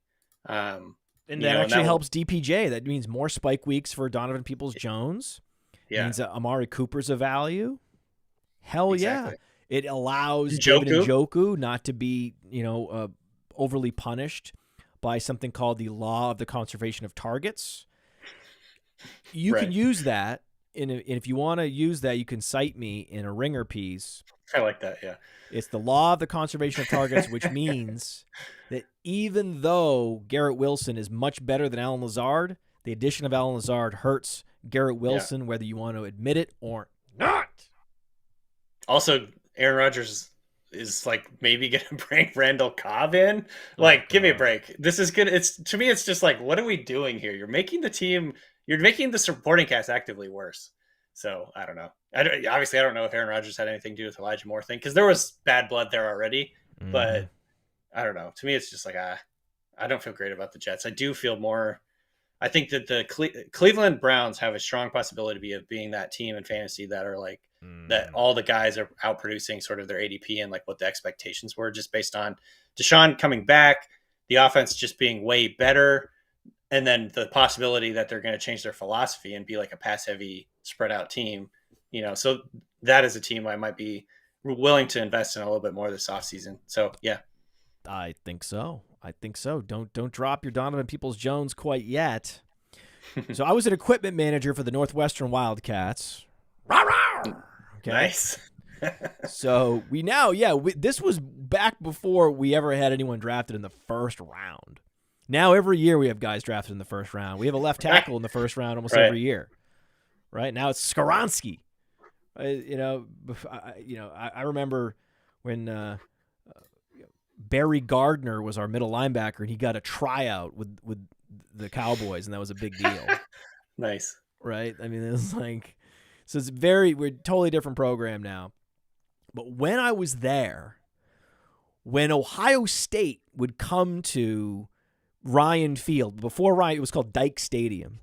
Mm-hmm. It was Dyke Stadium when there was artificial turf, and then they went to grass, and they renamed it Ryan Field.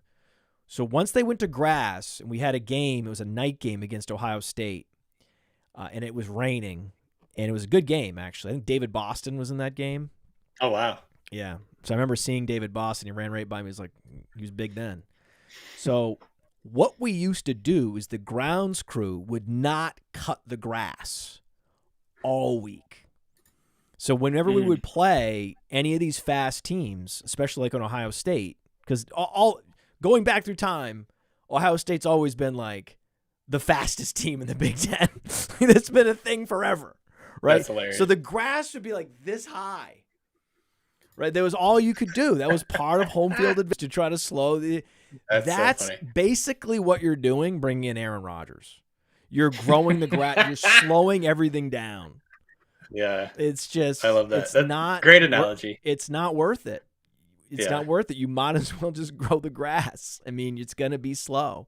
So I promised the people, it's in the chat. I promised the people, yes, everybody, Tyler Allgeier. Okay. Tyler Allgeier is, a month away from potentially being a workhorse back in the NFL. He only has to dodge Bijan Robinson. Okay, that's it. He has to dodge Bijan Robinson and Jahmyr Gibbs and Zach Charbonnet. He has to dodge Roschon Johnson, Kendre Miller. He has to dodge Tank Bigsby, Israel Abanikanda. But if he can dodge all those guys, it's like at least 8 guys he's got to dodge. Right? Well, he breaks a lot of tackles, all those guys. Yeah. Because he already dodged all the guys in free agency. He dodged the Dante Formans and all the grinders, all the pennies, all those guys that could compete with him. So now he can see the light, right? He can see it. He's close to the end of the tunnel. He sees it. So the upside this year could be great. He could be just a locked-in RB2 in fantasy. Again, we like that offense. It's kind of it's one of the sneakier fantasy offenses, especially if they could somehow dial up the pace a little bit. But quarterback might help. Yeah. On the other side of this dichotomy, I have a guy on like the best offense. He's a pass catcher. His team added no one for more than, say, $2 million total in free agency.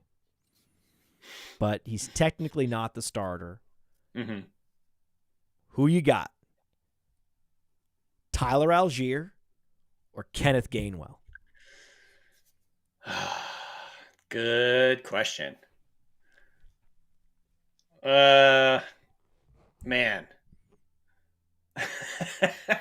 I think, honestly, probably Allgeier. I think it's like so close. It's so close, but I like Penny. I like Penny a lot. You wanted me to go with that would happen. Gainwell. I had a feeling your Penny affinity. My Penny bias is seeping in. Yes, would skew you here. However, I do like Kenneth Gainwell. And being in a better offense, he was pretty darn good, like down the stretch. Like it felt like they were really starting to trust him more and like give him the ball more. So maybe he carries that momentum into next year. He's a guy that I actually got probably too much of. So I'm very hopeful that you're right, that he's going to be the man. Interesting debate that I had with Theo Greminger. He has a lot of Kenneth Walker, not Kenneth Gainwell, in Dynasty. But his position is, if a guy breaks out, and I have a lot of him, it is predicated on me to divest some. Mm-hmm. Otherwise, he tears an ACL, something bad happens. You Right. know, it was basically fiscally irresponsible for me to be so overexposed. Right. Right. And that makes sense. So you got to treat these guys differently. It depends on their valuation in Dynasty. So, for example, he says you can have Kenneth Walker on maybe a quarter of your teams and feel comfortable. You can have Kenneth Gainwell on all your teams. It doesn't cost anything. Right. Right? And the opportunity cost is so much lower. And That's a good point. The upside has not yet been realized. This is a guy that could double, even triple his value in Dynasty. Can Kenneth Walker get much higher than RB2? No. Like that's the thing. You're definitely selling at a high point. You have no idea what the high point is. The buy-in cost was much lower on Gainwell. The ultimate upside is so high. That's a guy you have to hoard. Whereas Walker, as great as it feels to have that guy, you have to divest if you're overexposed. It's interesting. That's a really interesting way to put it too. I don't know what the ADP is. You might have it in front of you. I feel like Allgeier is more expensive. Or well, in seasonal leagues, for sure. Yeah. In seasonal leagues, for sure. In Dynasty, a lot of people are trying to sell Allgeier to me, I've noticed. And that always worries me. I'm getting a lot of trade requests sending me Allgeier, and that always is to me like, okay, so what's going on here? People are trying to literally get out before the bottom falls out kind of deal. Exactly what you were alluding to. He's got to dodge all the rookies, basically. Kendra Miller goes to Atlanta. It's a totally different situation. His value is halved or whatever. It's bad. It could be very bad. But like bad. with Gainwell, like you said, he's pretty cheap. Like people maybe are not catching on to the idea or the theory that he could be a high volume, at least pass catcher and get some carries in there. And the other thing I will mention is Rachaad Penny does not catch passes in his career. He has not caught many passes. That's not been his thing. I think he can be utilized in the screen game, but it's not really been his thing. And he gets hurt all the time. It never will be. It's never going to be his thing. It's fine. He's also a meat shield. He's the perfect meat shield. Just like I think that Dante Foreman in Chicago is a meat shield for Khalil Herbert. Same thing. I love Herbert and I love Gainwell because they have the meat shields. They have these between the tackles guys that are post apex, that are not threats in the passing game, that are just going to chew up carries between the 20s that aren't that valuable anyway. And they offer just enough where they might convince the general manager to postpone drafting that running back a round or two. I mean, and the other thing is, here's another angle. The Eagles analytically probably more inclined to not invest in running backs, wouldn't you say? Maybe I picked wrong here. I don't know. I think this is an interesting discussion. Gainwell. Yeah. So anyway, you chose Gainwell, Danny. Yeah, so Gainwell, I love that. I think we've inceptioned you. You inceptioned yourself. That was a self-inception. Maybe I'm too impressionable. I don't know, but yeah. No, you yourself, or you convinced yourself. I like it. I love it. Most of these points were yours. Darren Waller. What am I missing? This seems amazing. The health, I guess, is the only question I have. Is he healthy and he's going to stay healthy? But this is the same deal, like with every fucking player in the NFL. Like some guys get hurt. It just happens. So yeah, I'm very excited about the Waller thing. They had literally like Isaiah Hodgins had like a really high, I don't know what it was, 20 something like target rate last year. Like they had nobody else. Getting a high end player like Darren Waller, and the other thing is, like, Daniel Jones is not a deep ball passer. Like, he likes dumping it off. He likes taking the safe option. That's what they're coaching him to do. That's the reason he got $180 million. His ADOT is like 6.5 or something. So getting a guy over the middle of the field that can be his security blanket, I think makes a lot of sense, like schematically and real football wise, like having that big target over the middle is going to be only a good thing for Daniel Jones. And I could see him absolutely feeding him. And so, and the target competition is just a bunch of random slot receivers. And so, yeah, I'm into it. I like him. The only question is just, can he stay healthy? The target rate, targets per route run for Isaiah Hodgins per player profiler in the advanced metrics section, 21.6%. There you go. That is number 47 in the NFL. Top 50 is good. Top 50 is pretty good. So that's impressive, and that's going to go down because Waller. It's going to go down because of Paris Campbell. It's still one of the worst wide receiver cores, if not the worst in the NFL. And due to the law of the conservation of targets, yes, it hurts moderately Garrett Wilson, but that same principle helps Darren Waller. Yeah. And also, I'm not too worried about the acrimony or breakup from the Raiders, because who likes Josh McDaniels? Again, I ask. Besides maybe his family, does anyone like Josh McDaniels? Honest question. He seems to me to be like universally loathed by everyone. I don't know. I would love to hear. You know how like Belichick and Saban get together, right? And they have a fishing trip in Alabama, and they're hanging out in the study, right? And they're pulling up some film. He's firing up the projector. Some stogies. And they're just talking about Cleveland and what it was like when they were all together, and why waxing poetic. Yeah, why Alabama has decided to recruit some bigger linemen and have bigger packages because it helps them match up better, and the teams are going too small and they're going to make them pay. And okay, great, very cool, fun, awesome conversation. Kyle Shanahan and Josh McDaniels, guys that haven't won a goddamn thing and repel everyone around them, that have egos that are soaked in undeserved arrogance. That would be another show that I would love to hear it. I would love to hear what they have to say. I would love to hear how they view the world, because it would leak out. I guarantee it would leak out how full of McDaniels and full of Shanahan, McDaniels and Shanahan are. Right. Absolutely. Now I'm seeing savvy dynasty managers hoard Alexander Mattison. Mm-hmm. So what's happening is people are like, oh, Danny, take my Tyler Allgeier, give me your second rounder, and also give me Alexander Mattison. Mm-hmm. And you're like, no. Smart. No. Wrong.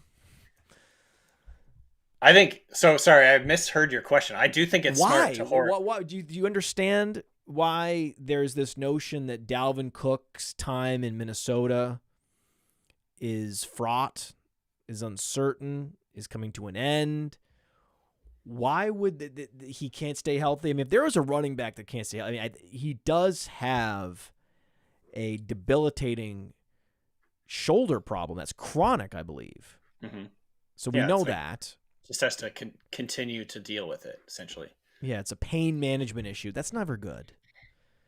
And then they're re-signing this guy. There's no one behind him other than Ty Chandler. I like Ty Chandler. I actually was going to say, up at one more, go get Ty Chandler, too. I think Ty Chandler's I like exciting. Ty Chandler. He's electric. He's my guy. He was a guy that was like, he was behind Javonte Williams, and he was behind Michael Carter, right? Mm-hmm.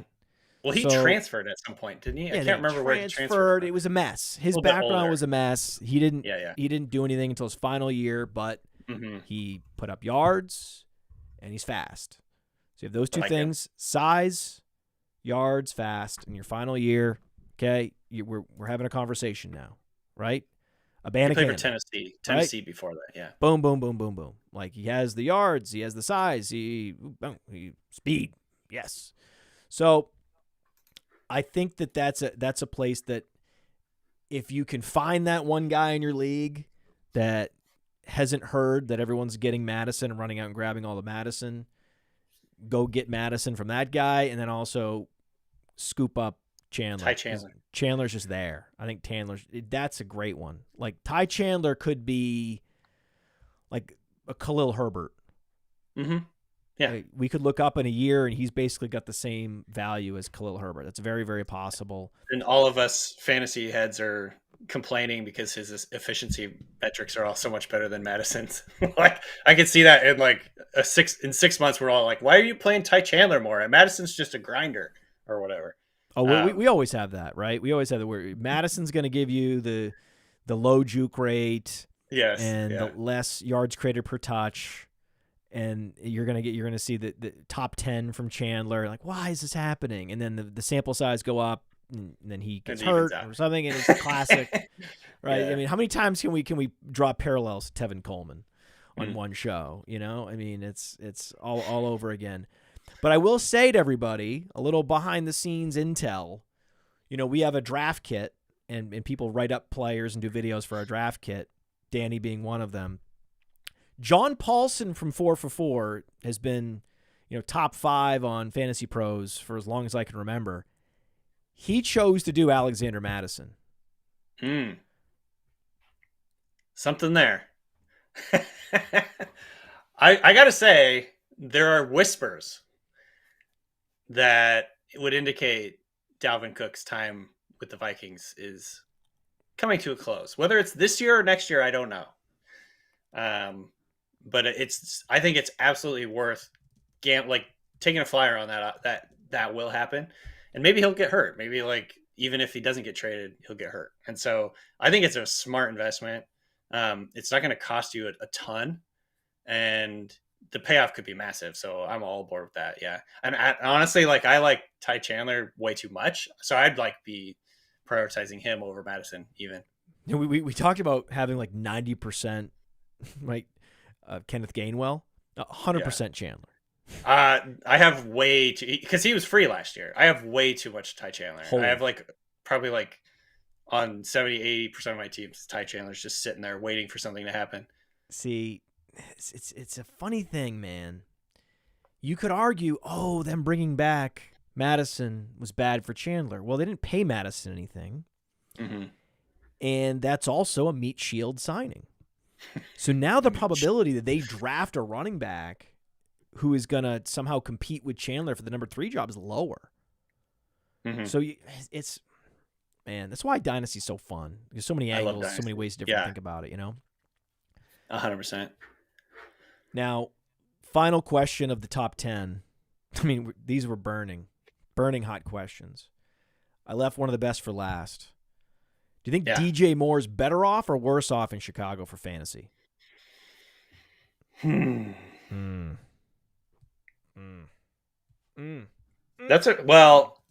a lot of theoreticals with that question. Okay. Because who is the quarterback going to be in Carolina?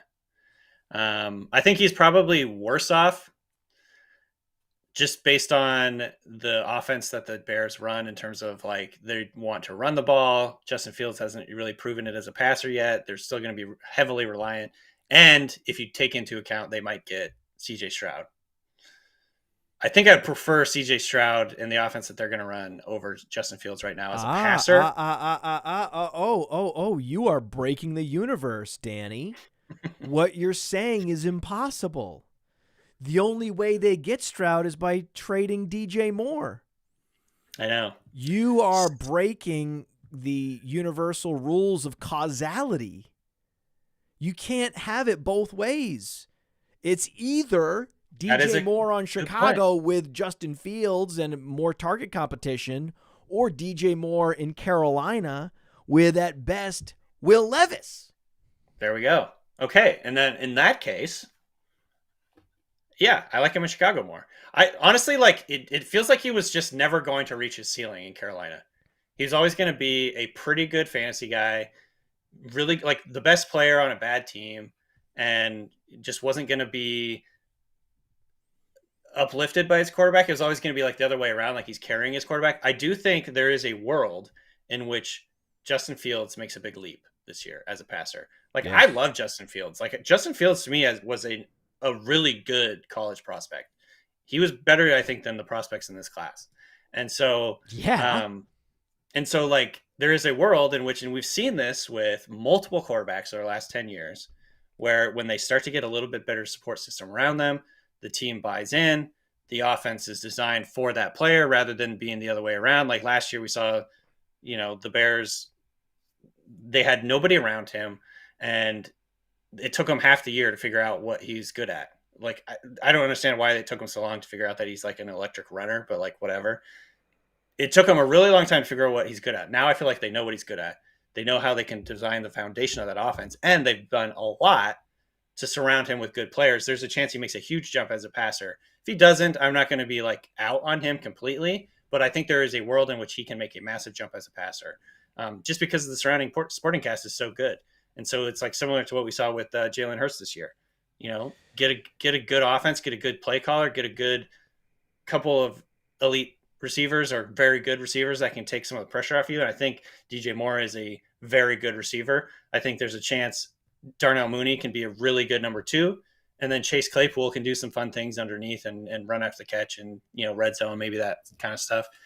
And I think that all of a sudden they're starting to look a lot better. They can make a huge leap rather than just like a marginal improvement, if that makes sense. So Justin Fields' QBR at Ohio State was 92. That's 98th percentile. Yeah. His 40 time was 4.51. That's 98th percentile. Yeah. So if you have a 90th percentile efficiency rating, and now granted, mobile quarterbacks generally have a higher efficiency rating for a lot of reasons. They threaten the defense in more ways, and they can get first downs, and first downs count towards QBR, and so it's just, the rushing first downs really help them with QBR. It's true. Yet, still, if you really wanted to lock in high floor with high upside that season, it was Fields and Lawrence. Those were the guys. And if you just wanted floor, that was Mac Jones. If you just wanted ceiling, it was Trey Lance. If you wanted neither, it was Zach Wilson. Yeah. Right? I don't know how the hell he fell to the 11th pick. Fields to the 11th pick was silly. But then again, Mahomes fell to the 10th pick. And so on. It happens all the time. And so on. And we might be looking up and Richardson falls to the 11th pick somehow. Someone trades up and grabs him, and I'm like, whoa, that was a steal. I would push the button all day at 11. And then it would be interesting if the Carolina, right, were to stay where they were and then ended up with Richardson. Right. And then they could have been better off, right? And then it's sort of like a weird, like, anti yet parallel to San Francisco 49ers situation. The bottom line is you don't trade everything to move up within the first round. You don't do it. Whether it's the Saints with Olave, it's like, even if you hit with Olave, you're still pissed. Yeah. It was still a mistake. So yeah, you're damned if you do, you're damned if you don't. If the guy's a bust that you got, it's a catastrophe. Right. And if the guy's not a bust, you might push. Right. Like, I'm 100% with you. It never makes sense. I don't get it. Yeah. Never. So I'll get you out of here. Bonus question, get you out of here. Give us your truther guy, other than Ty Chandler. God, I think I hate to do this to you. No, that's fine. I'm just glad we discussed him. Do you have another guy like Ty Chandler that we should know about? On Chandler's level? Yeah, I got a truther, just a guy that he hasn't broken out yet. He's been in the league a few years or a year, whatever. Yeah. You're like, I have so much of this guy. I've got way too much Kevin Harris for the Patriots. That's That's a great one. No, Kevin Harris. Why do you like Kevin Harris?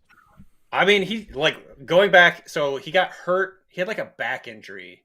And I'm always going to confuse the seasons. It was 2021, I think. And his efficiency went way down. His production went way down. And that happens with a back injury. But if you go back to 2020, he was like one of the best runners in the SEC, like really explosive, big, thick, physical, makes guys miss, has some explosion to him, some long speed. I just really was impressed with his tape. And, he's sitting behind Ramondre, that's tough because Ramondre, I think, is really good. But if he gets hurt, I don't have a ton of faith that James Robinson is going to be the guy. Like, I just think like his best days are probably behind him. And so I just have a ton of Kevin Harris, and he was like the cheaper option between him and Pierre Strong. Am I getting that name right? Pierre Strong. Pierre Strong. And so I don't know. I just have a ton of him. He's great. And I feel like he's your type. Yeah, he's your he type. is my type. Yeah, he's Roshan Johnson with a back injury. He's like on every one of my dynasty teams just because he's free. And then the other guy I would throw out there is Julius Chestnut for the Titans, who, if the Titans move on from Derrick Henry, and then obviously it feels like that's happening at some point soon. If it's not this year, if it's not halfway through this year, it's going to be next year. And then they're going to have a backup plan there. I thought Chestnut looked better than Hassan Haskins when he was playing. And And so to me, there's like, this is the lottery ticket of all lottery tickets. Like if Julius Chestnut came in and was the starter halfway through the next season, like I wouldn't be that surprised because he's just looked really good every time he's touched the football. And so I don't know what the team thinks of him. I mean, these guys need a second season, Danny. Yeah. They come in, they have to prove themselves. They don't get any reps, right? Then they prove themselves enough to make the roster. Then they get some actual game tape. They get to show the coaches that they're not incompetent. They're not going to get the quarterback killed, all those things. Then they come into the offseason. They get a full offseason working out in the facility. And then it's a totally different vibe, a totally different trajectory heading into the second season. Love Chestnut. Yeah. So those are my three guys. Honestly, if you looked across I don't have like the shares percentage or whatever, but if you look at my fantasy, my dynasty teams, it's Julius Chestnut, Kevin Harris, and Chandler are on like 80% of those teams. Just sitting there, hoping I cash out with one of those guys. But I think like situation, talent, and a little bit of luck, one of those guys will pop.